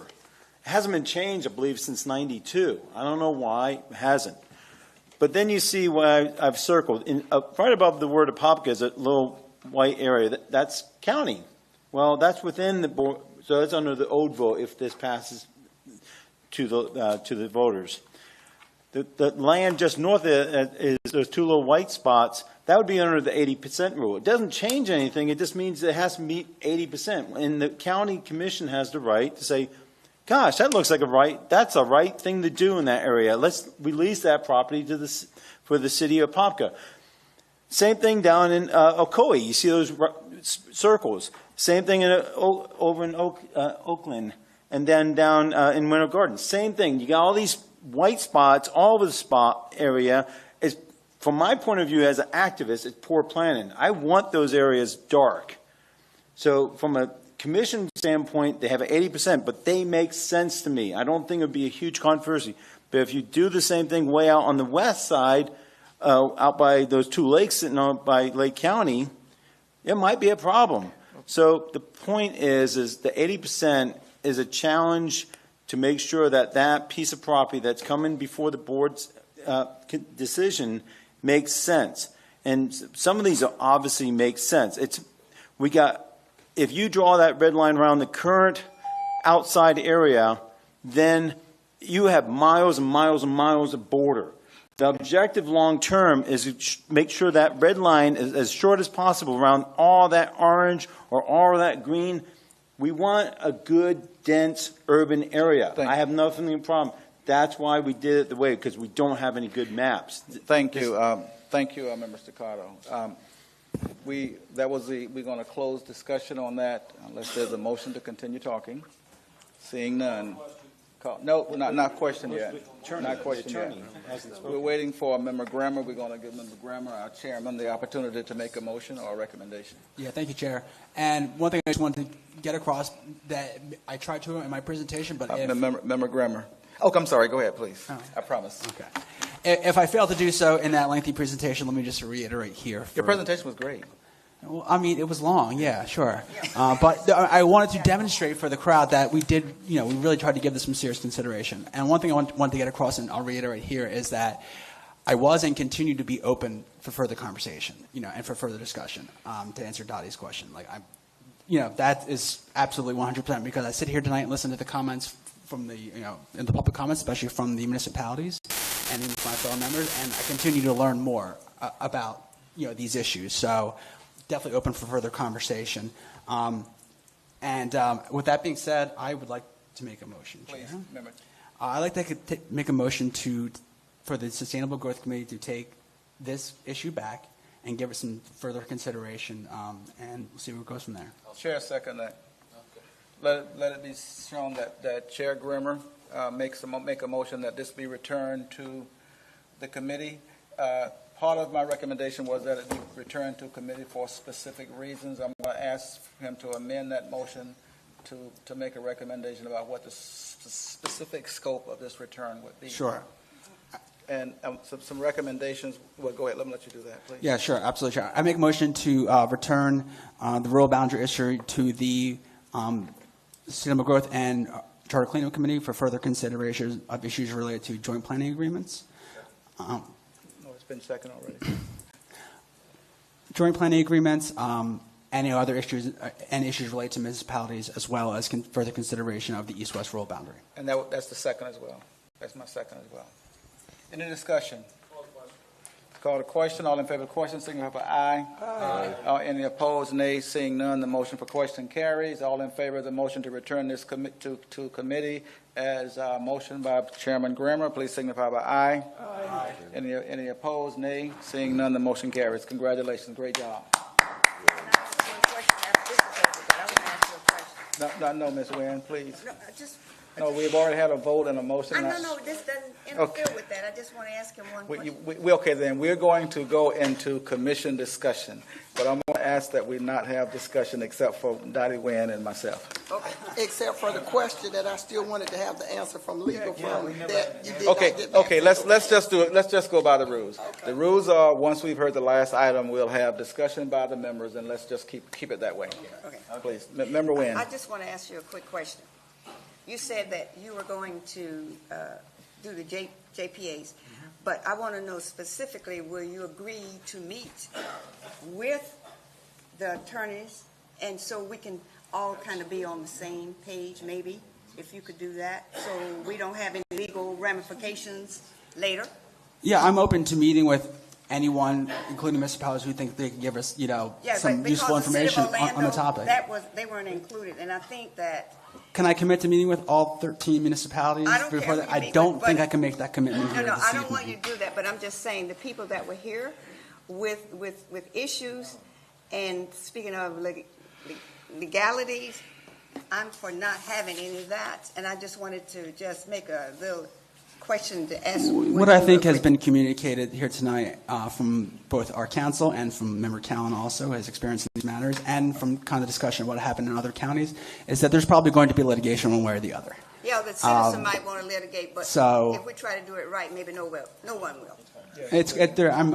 I'm pretty confident. For me, it's always been, as chair of the committee, it's more important for the committee to be right than for me to be right. Correct. So Very well said.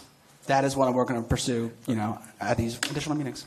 I'm going to zip through these. If I miss someone, raise your hand. I see Member Staccato, then was it Member Riley? Or was a mistake?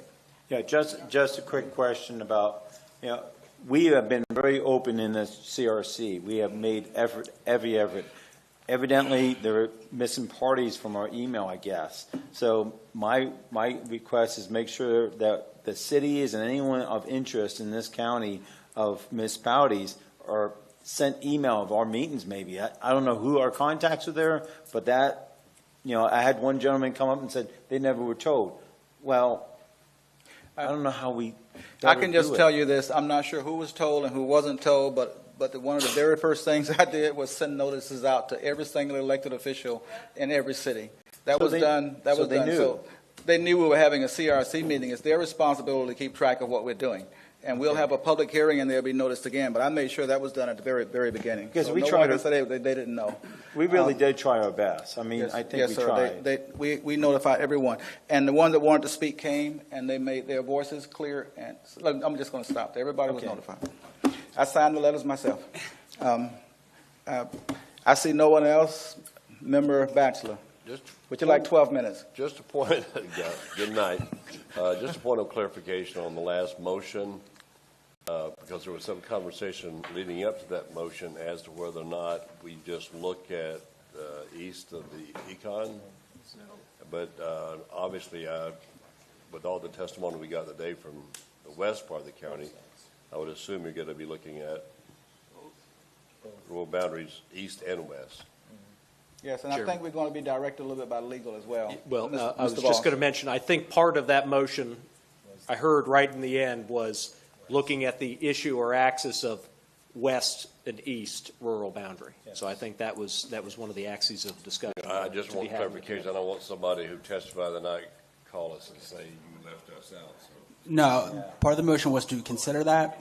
I did not. Okay. The motion did not contain a you. statement saying removing the west from the proposal. It was just for further consideration of the I issue. yield back my 11 minutes to the chair. All right. Seeing none, is there a motion to adjourn? So Moved and seconded to adjourn. We have a vote. We're so adjourned. Chairman. Did I forget something? Hold it. They're saying that I'm. Before we end, Chairman, before, Hold it 1 second, please, ahead. members. Chair, we just wanted to ask about the next meeting that's currently scheduled for February 29th. And your question? Chairman, we don't have anything for that agenda at this time because we are in between all the work coming out of the various committees and so on. You would have a CRC meeting where you would have some brief updates from the various committees, but no big weighty issues to agenda for that one. I can only share my recommendation. As we get into May, we're going to start running into really strict deadlines. And I discussed with staff that we may have to, as much as I like to keep our meetings as much on time as possible, and tonight was a real miracle to get out of here at 9:30. We may have to have at least one long meeting, or I've also suggested one all-day meeting.